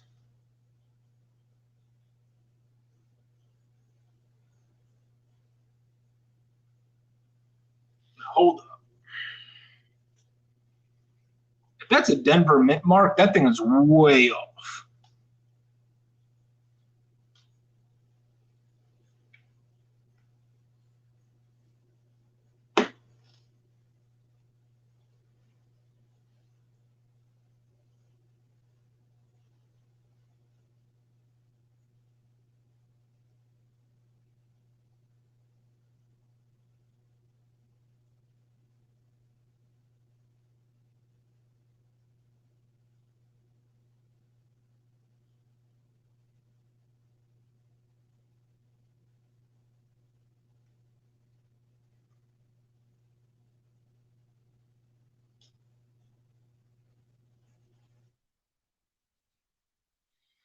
No, I don't think it's something.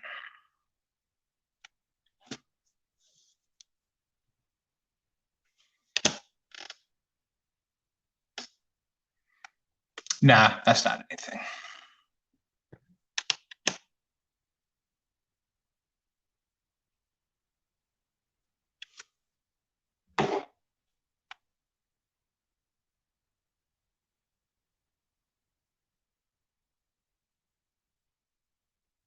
Looks like 1921 under the loop.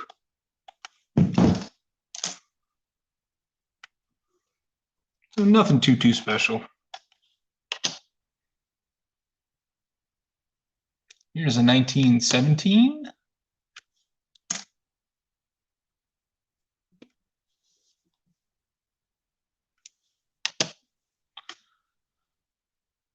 $1916.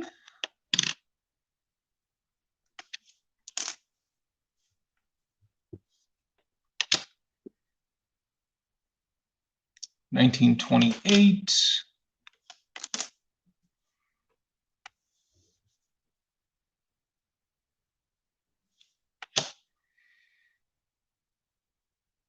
I knew that was a mint mark.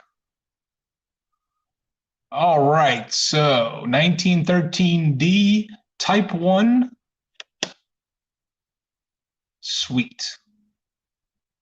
Well, the date's not really coming up, but that is a type 1 mound, and that is a Denver mint mark.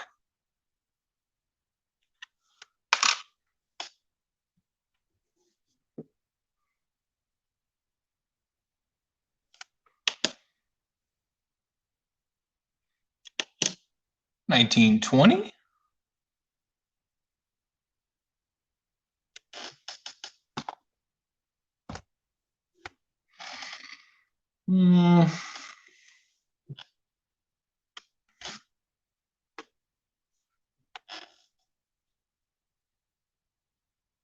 I might have something there.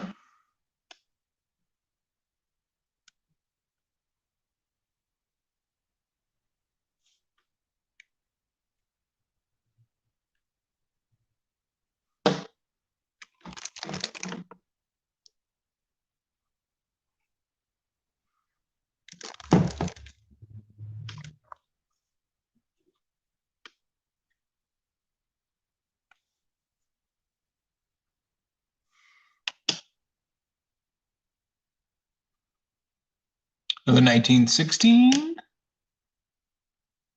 Oh, you see me drinking that coffee, Phil? I gotta stay true to the name, man. I gotta stay true to that moniker.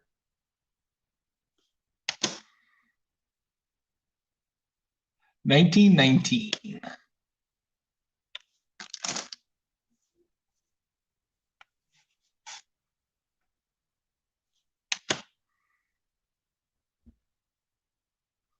Another 1919.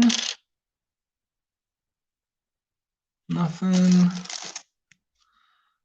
Let's wipe this off and see.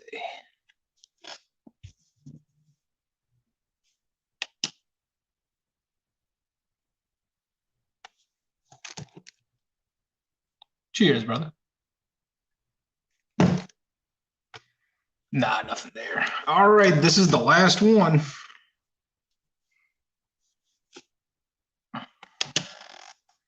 Let's see what it'd be. And just 1916. It's from Philly.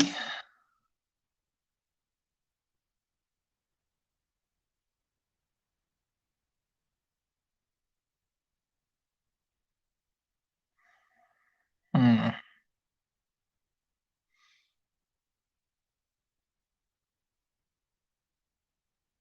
Nope, that's it.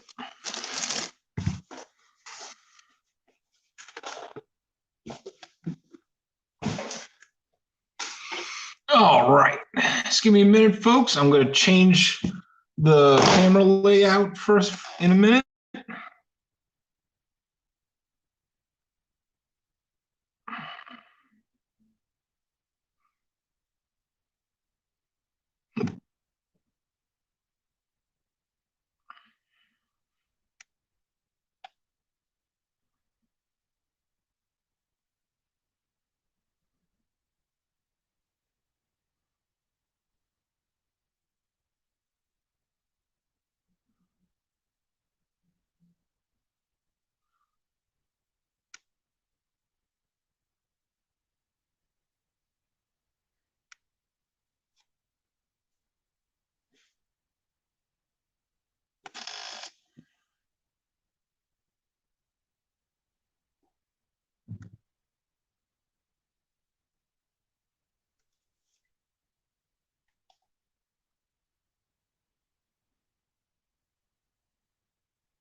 All right.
Oh, bear with me for just a moment.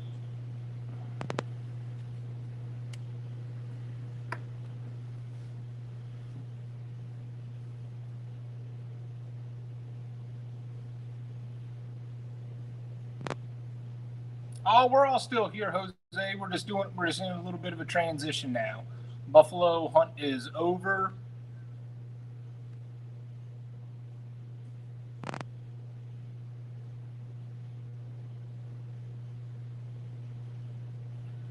And we're going to get to some emails to share.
Do y'all hear an echo up in here?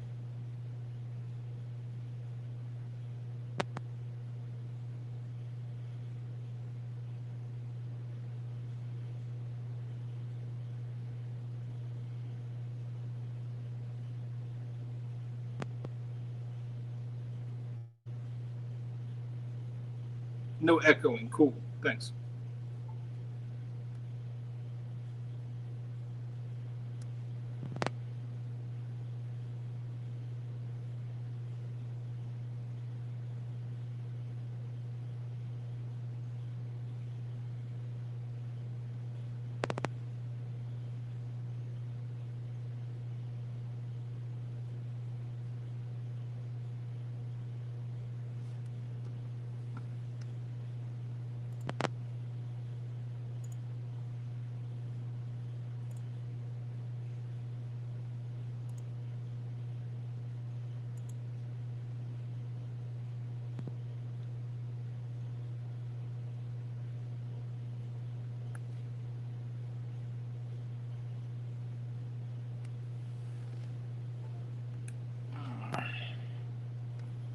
Trying to get screen sharing on with the laptop. I suck at this.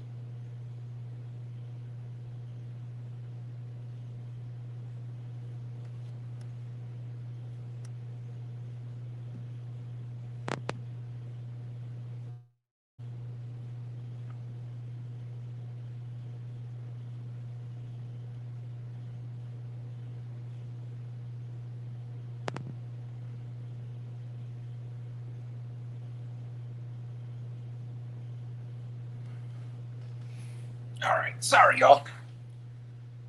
We're gonna have to kill this part.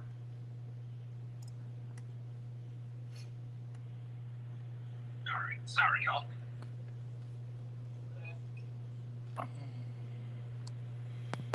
So let's go over the fines.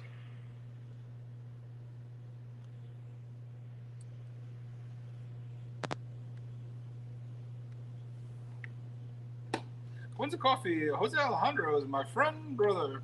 My mom had me clean up the house the past 2 days. I think someone's coming on my birthday on the house won't be cleaned. All right, so here are all of the nickels that we hunted through.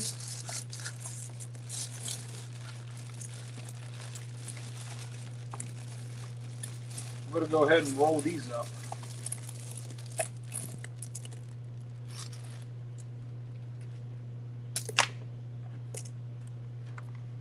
Okay, Charles, I am horrible with computers. Absolutely horrible.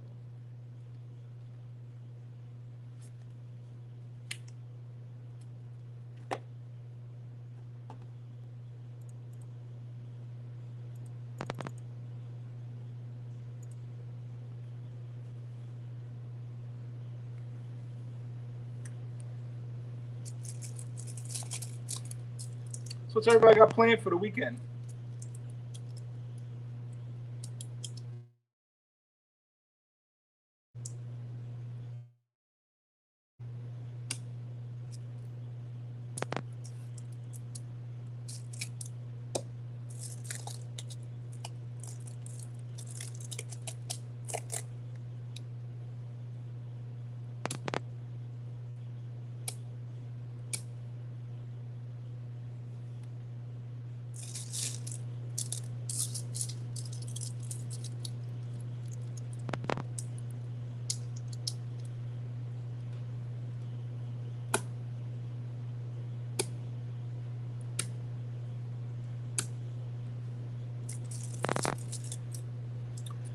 Ah, niece's birthday tomorrow. Very nice.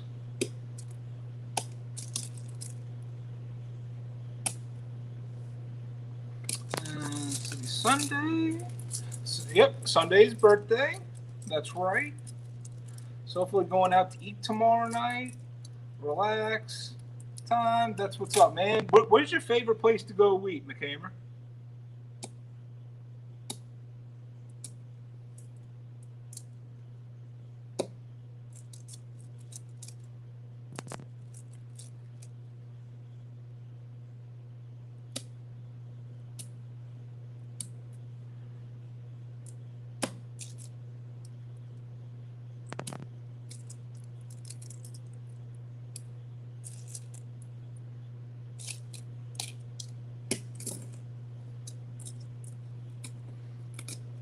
I think just some of my favorite things to eat would be like just going to like a local mom and pop place, whether it be like a po' boy shop or barbecue, anywhere where I can just sit down and just eat some good food. Nice casual setting.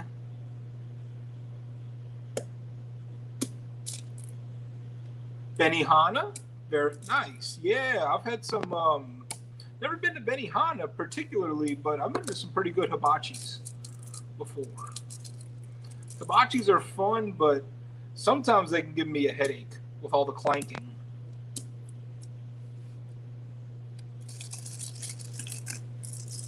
Ted's Mexican restaurant. Okay.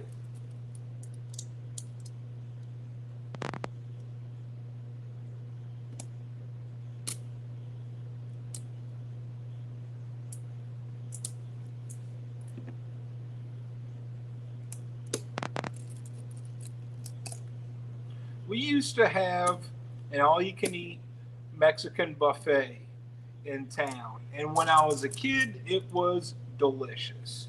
Just real top quality, like Tex Mex type of food. And like I said, it was all you can eat. You raise the flag, like you raise up this little Mexican flag that's on the table, and the waitress comes and you ask her for more of this, more of that. They bring it to you, and it was just that. It was just good quality, like Tex Mex food, but for a buffet, all you can eat price. You couldn't beat it. Some reason or another, they went out of business, and then they reopened years later, and they simply just reopened, and the quality was just like that of any other buffet. It was gross. It totally lost that charm.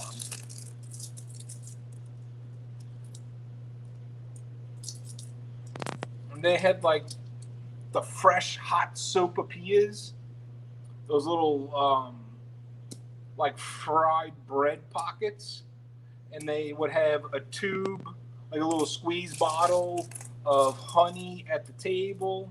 Oh man,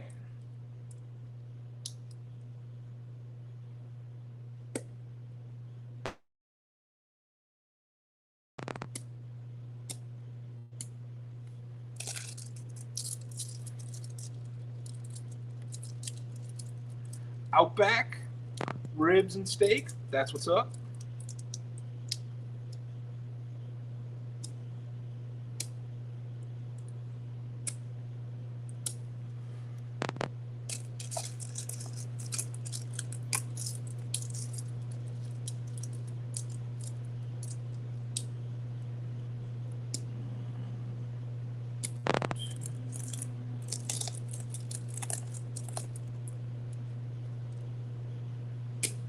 Dude, right, Charles? McCain was talking about steak. Now I want some steak too.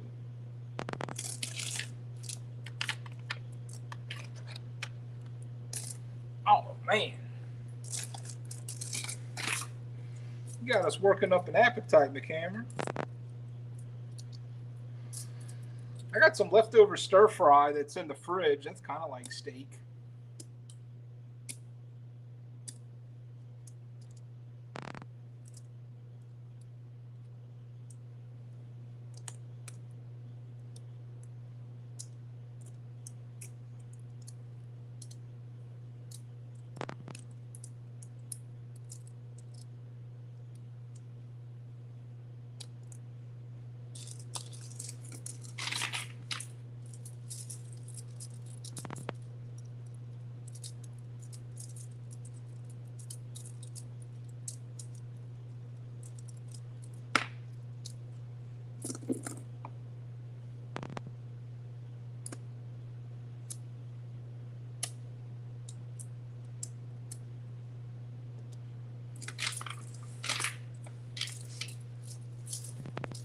I used to like ordering a big old steak and I would be able to finish it. I'm talking like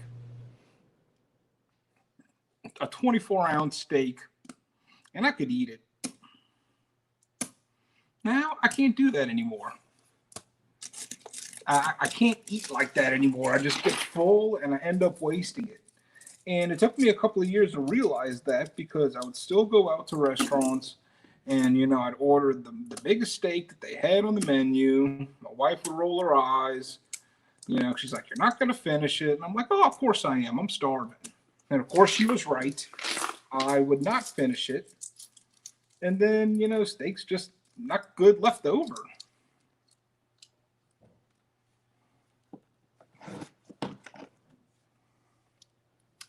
38 is it's fairly common. It's not as common as the other dates. There were 7 million minted, so I would consider it kind of like a better date. Yeah, no, that's fair to say. I would say really anything under 10 million would be a better date. So yeah, so that's not pretty common. It's more like uncommon.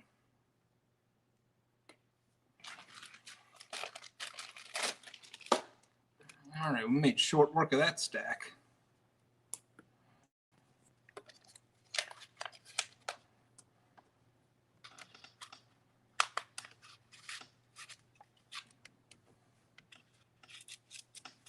Dude, Overcoins, that thing was freaking awesome. Everybody, Overcoins sent me an email, this like complete breakdown of all the errors and years for the Buffalo nickels. And yeah, dude, like I wasn't able to read it in full before this hunt, but you know, it's definitely something that I'm just going to be reading from now on and really start looking for more of those errors and varieties now that I've known about them because I know y'all talking about doubling on the Liberty and E pluribus unum. There were ones that had the no F initials near the dates, and I just didn't know any of those. I only knew like the really well-known ones.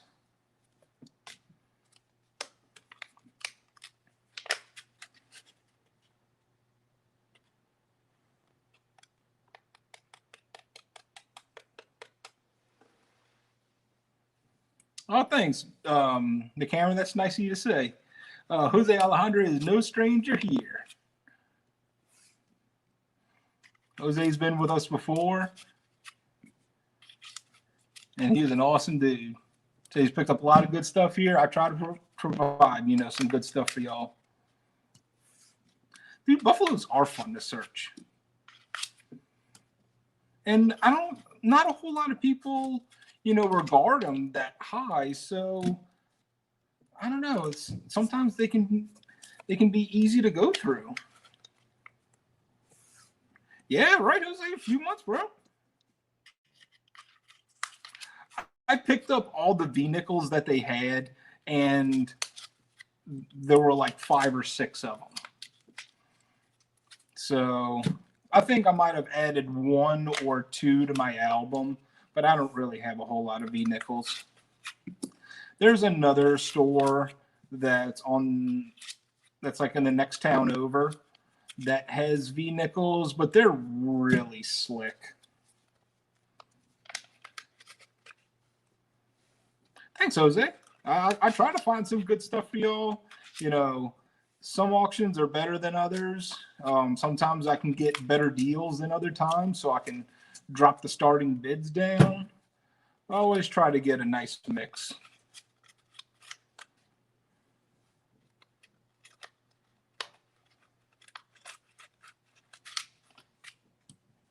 The coin store that I picked up these buffalo nickels from don't necessarily cherry pick their coins, so it's easier to find stuff in here. The one that's the next town over, it seems like they cherry pick every single coin that comes into their building.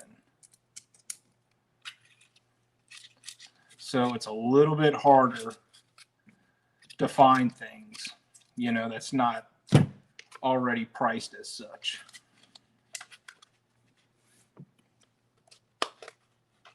Hey, Lester, how's it going today?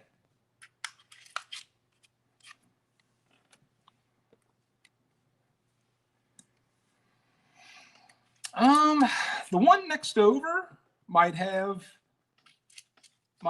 Indian head pennies. I had bought all the ones from my local coin shop, and the one that's right by me, they are a very small store. Most of their business is coming from bullion. So they make really big gold and silver transactions. Coins, not so much, but they have them because people come in and they want to sell their coins. And it was actually from that shop I purchased a bag of Indian head pennies for like maybe 20 cents a piece. And in there is where I found an 1857 Flying Eagle. So I got my Flying Eagle for 20 cents.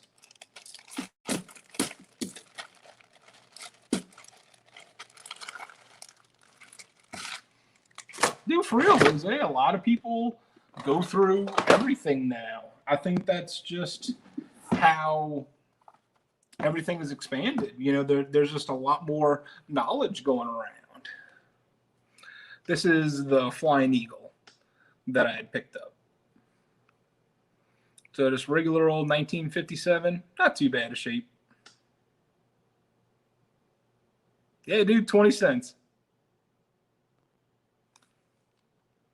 Not too bad.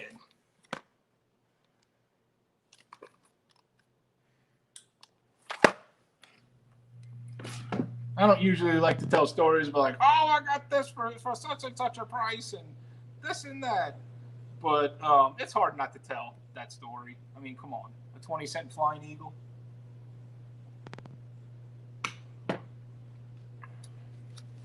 All right, so we've got 1, 2, 3, 4, 5, 6, 7, 8, 9, 10, 11, 12. Perfect.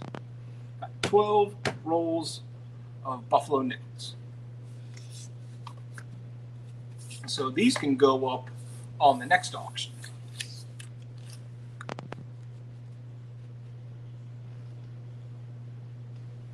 I was also able to finally get the copper that I had ordered like a month ago.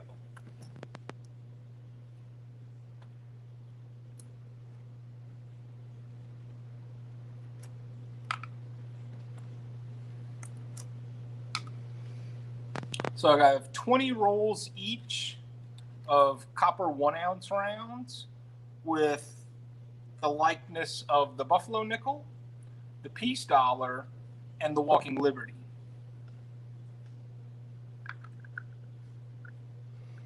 So next time I have an auction, we can get these going with some buy it now prices.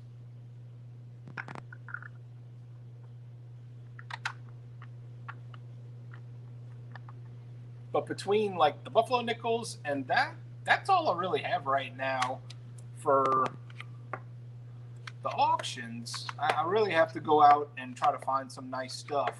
But I'm also looking for prizes for the giveaway that's coming up next. Because as you know, in the message that's pinned up top, there's that comment picker to win one of 3 new 2022 Red books. But I also picked out 6 more books to add to it. But also, we're giving away some silver coins and stuff like that.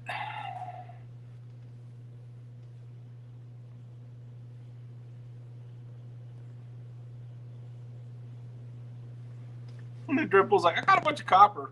I don't really collect it. Yeah, I just have it.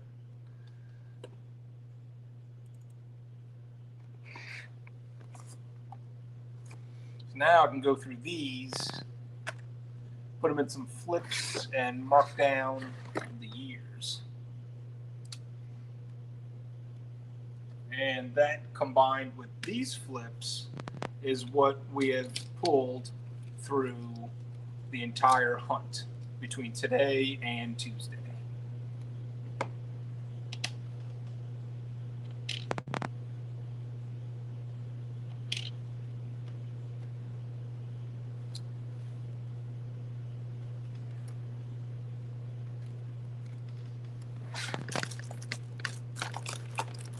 Camera says, I have a mail call today. Someone gifted me an 1891 seated Liberty dime. Dude, that's way cool. I like those seated Liberty designs.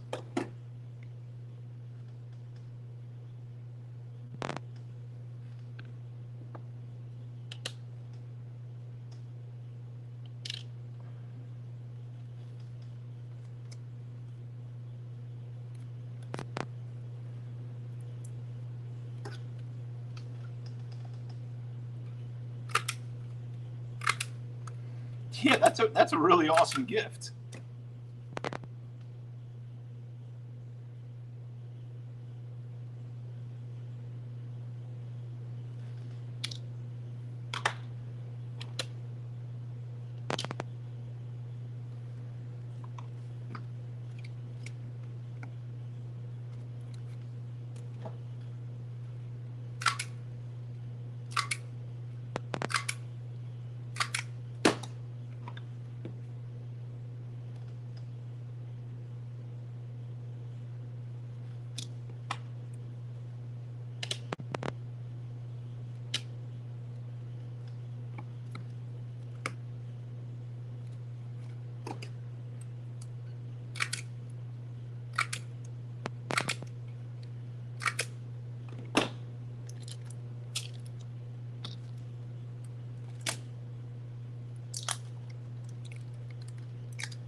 Dribble says oldest coin is 1866 2-cent piece.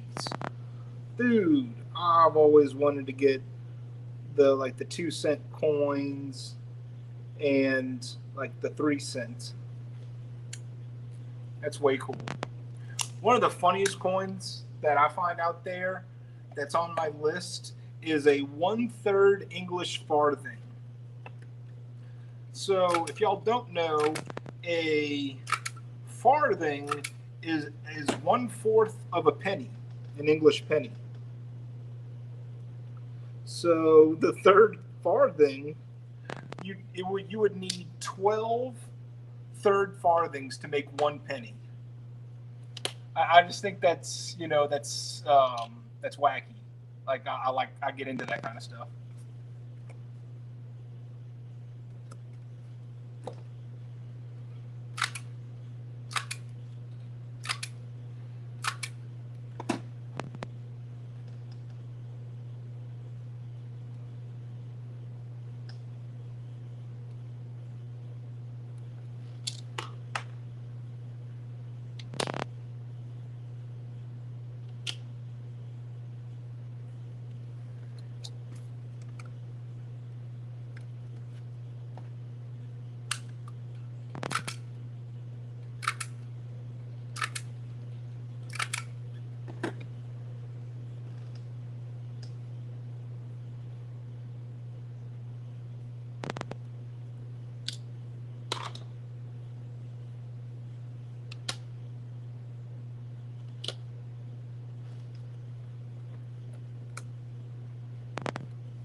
Purples has got a ton of farthings.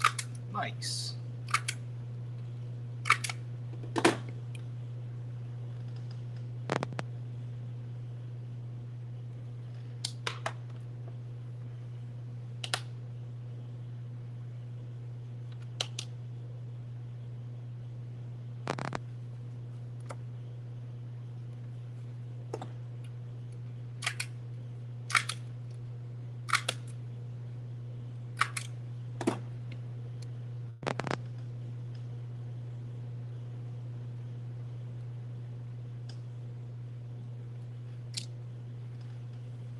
Why would they do that 1/3 coin? I don't know.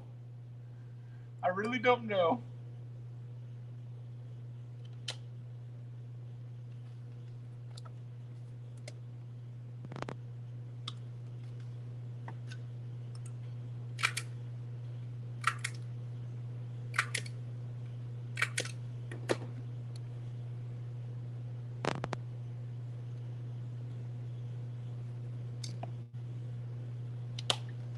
I guess maybe the penny was doing really good at that time. Then you could split it up like that.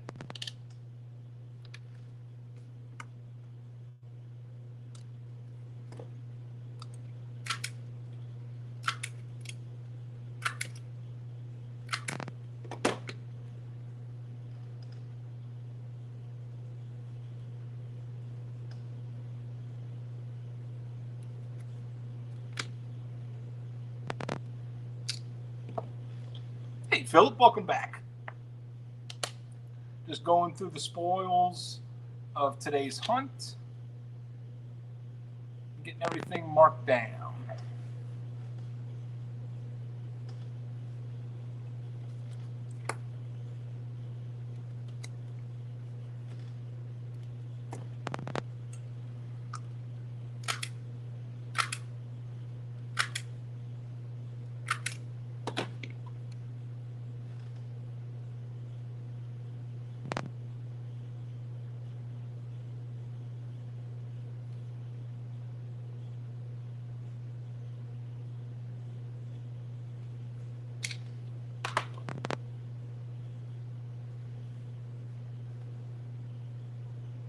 Dig them out of 2 pounds of four. I mean, hey,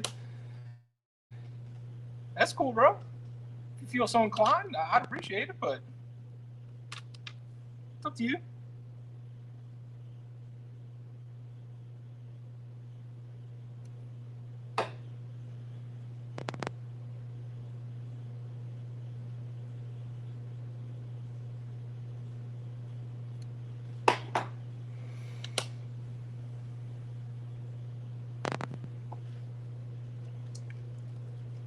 Hey, Cameron, no, you didn't run anybody off. It's just a little bit of a slow stream today. That's all. And that's just because, we're not really doing too much. We're just hanging out. And plus, this is kind of an off time of day. A lot of people are at work or they're out running errands. That's all good.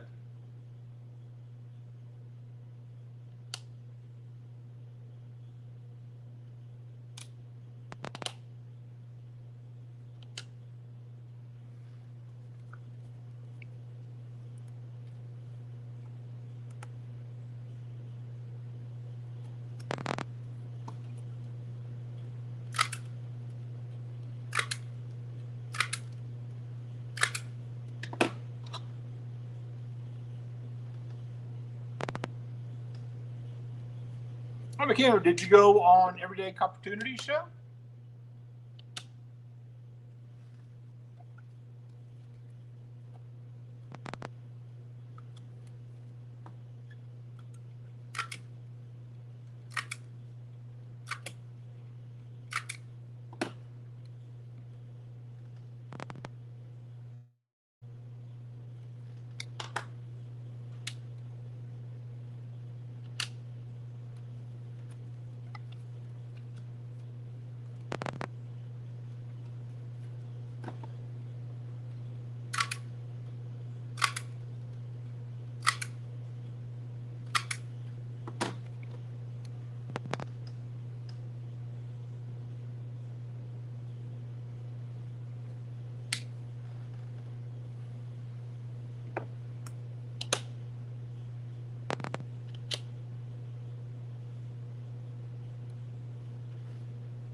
See, yes, last Saturday was on Trade Day Live. Oh, okay. Nice. Yeah, Dreadpool, I will definitely take a look at him.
Does anyone here know about PI? If not, I'll send y'all mail, y'all, about PI. Also worth checking it out. I'm not sure what that stands for.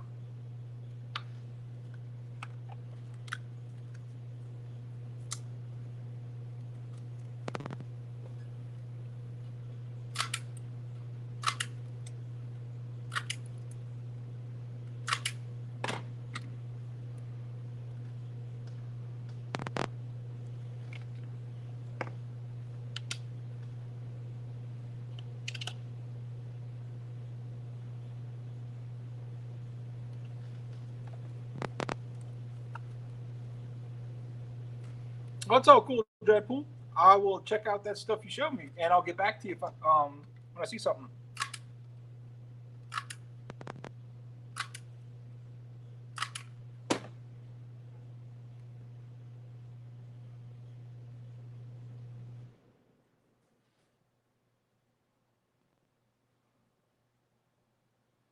Armando from the vault. What is happening, my friend?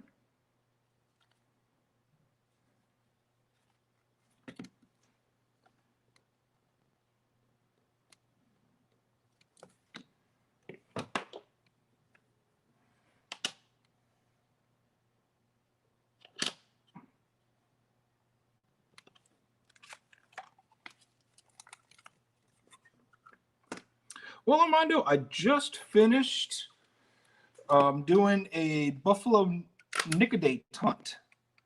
So now I'm just going through everything and putting some of the earlier years and the better finds into some flips.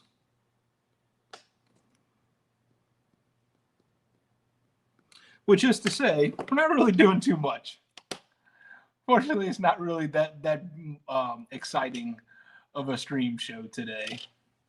But we did get some good finds. I would much say that the hunt was much more exciting than what's going on right now. I took all the rest of the nickels that I went through and rolled them up. And now I'm just kind of cataloging the rest of them. Tuesday was the first part of the hunt, and I was able to get fill some spots for the album. Unfortunately, was not able to do that today. But we still scored some nice finds.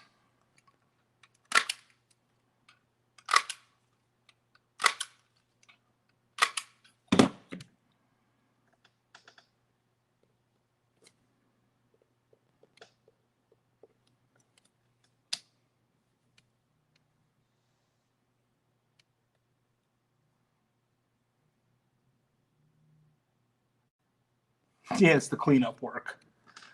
I probably won't be at trade tomorrow. I might make it later on in the evening. I do have work until 5 o'clock in the evening. You know anyone interested in 2021D crossing the Delaware? Oh man, I think High Pockets was in here. I think he might have been looking for those. I'm not sure. I don't think he's here anymore. I haven't seen him in a while.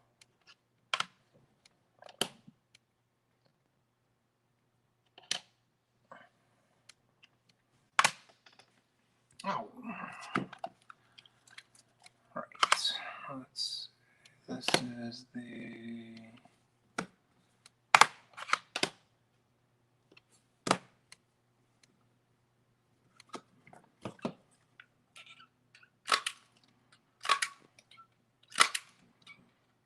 Of course, I ran out of flips with 2 nickels left to go. Anyway, so the 2 that I wasn't able to fill, we have a 1916 Denver and just a 1914 Philly. So let's get out. Let's see first off how many 1913s we pulled out.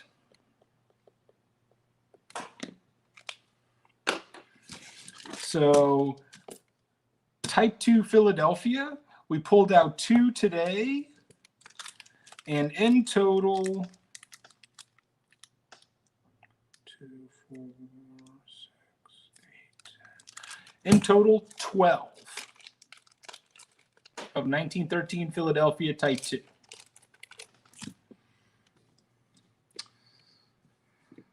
Let's see. Let's pull out the Type 1s.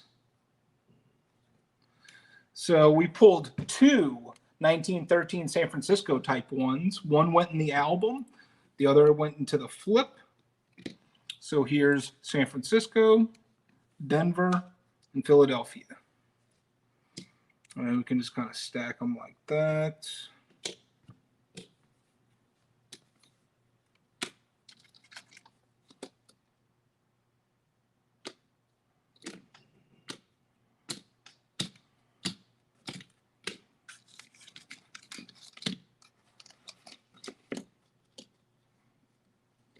Cool, McHammer. I will check out that email as soon as the show's over.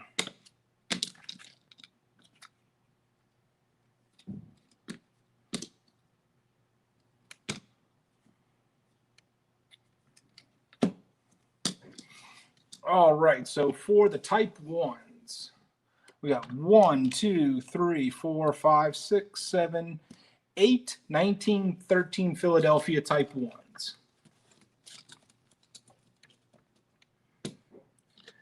2 Denver Type 1s, and a San Francisco type 1. For type 2s, like I said, we had 12 from Philadelphia and 2 from Denver.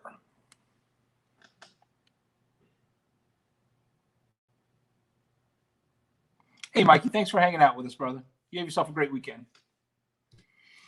All right, next year is 1914. So let's see. Philadelphia, Denver, San Francisco, Philadelphia, Denver. All right, so we pulled more than 4 from Philly. I put some into here as well. So I set aside 4 1914s from Philadelphia. We found 3 1914 Denvers. So these are going to be one of the bigger pulls from today's hunt. And we did get a 14 San Francisco as well, which is not too shabby. Next year, 1915.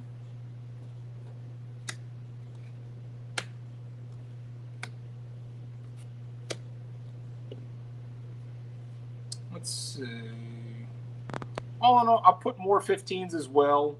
The rest of these, I put most of them into the rolls, but I set aside 3 from Philly, 2 from Denver. And then I set aside a 16 Philly, 2 16 Denvers, 2 1917 Denvers, 18 and 19 Denver, and this was the semi-key date that we found, the 1924. That was the double. So we have one for the album. This is what we pulled today.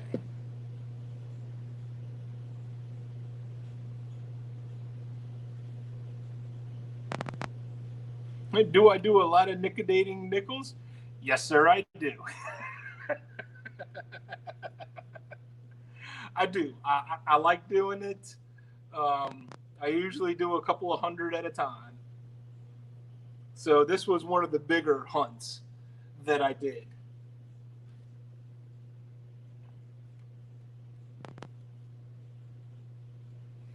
Also, there were some kind of ambiguous ones that we found.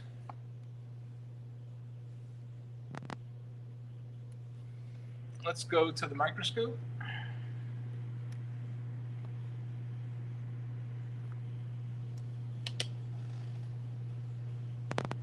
Here's that 1916 that might have doubling.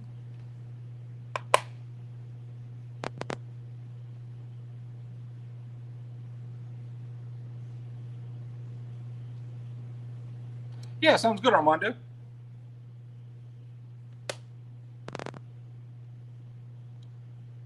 This was, what was this? What did I set aside? An S?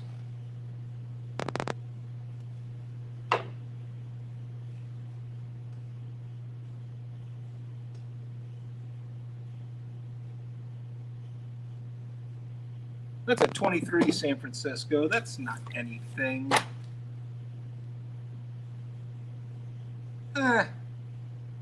Maybe a semi-key date, I guess. All right. That's fair.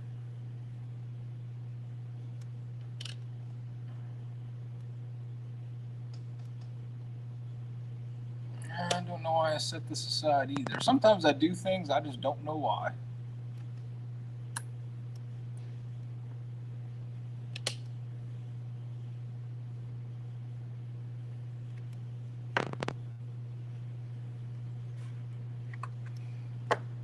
All right, folks.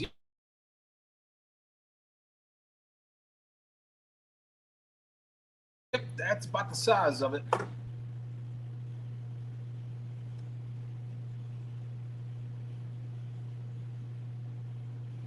All right, folks, I'm going to go ahead and get going. Thank you all so much for hanging out with me on Friday today. I'm going to put all this stuff up, and I am heading off to the coin shop because I'm going to go find y'all some prizes for the rest of the 500 subscriber giveaway. Hope y'all all have a great weekend. I'm sure I will see most of y'all in the chats, and I know I have some correspondence email to catch up on, so y'all will be hearing from me shortly. Thanks, everybody. Y'all have a great Friday. Thanks for watching.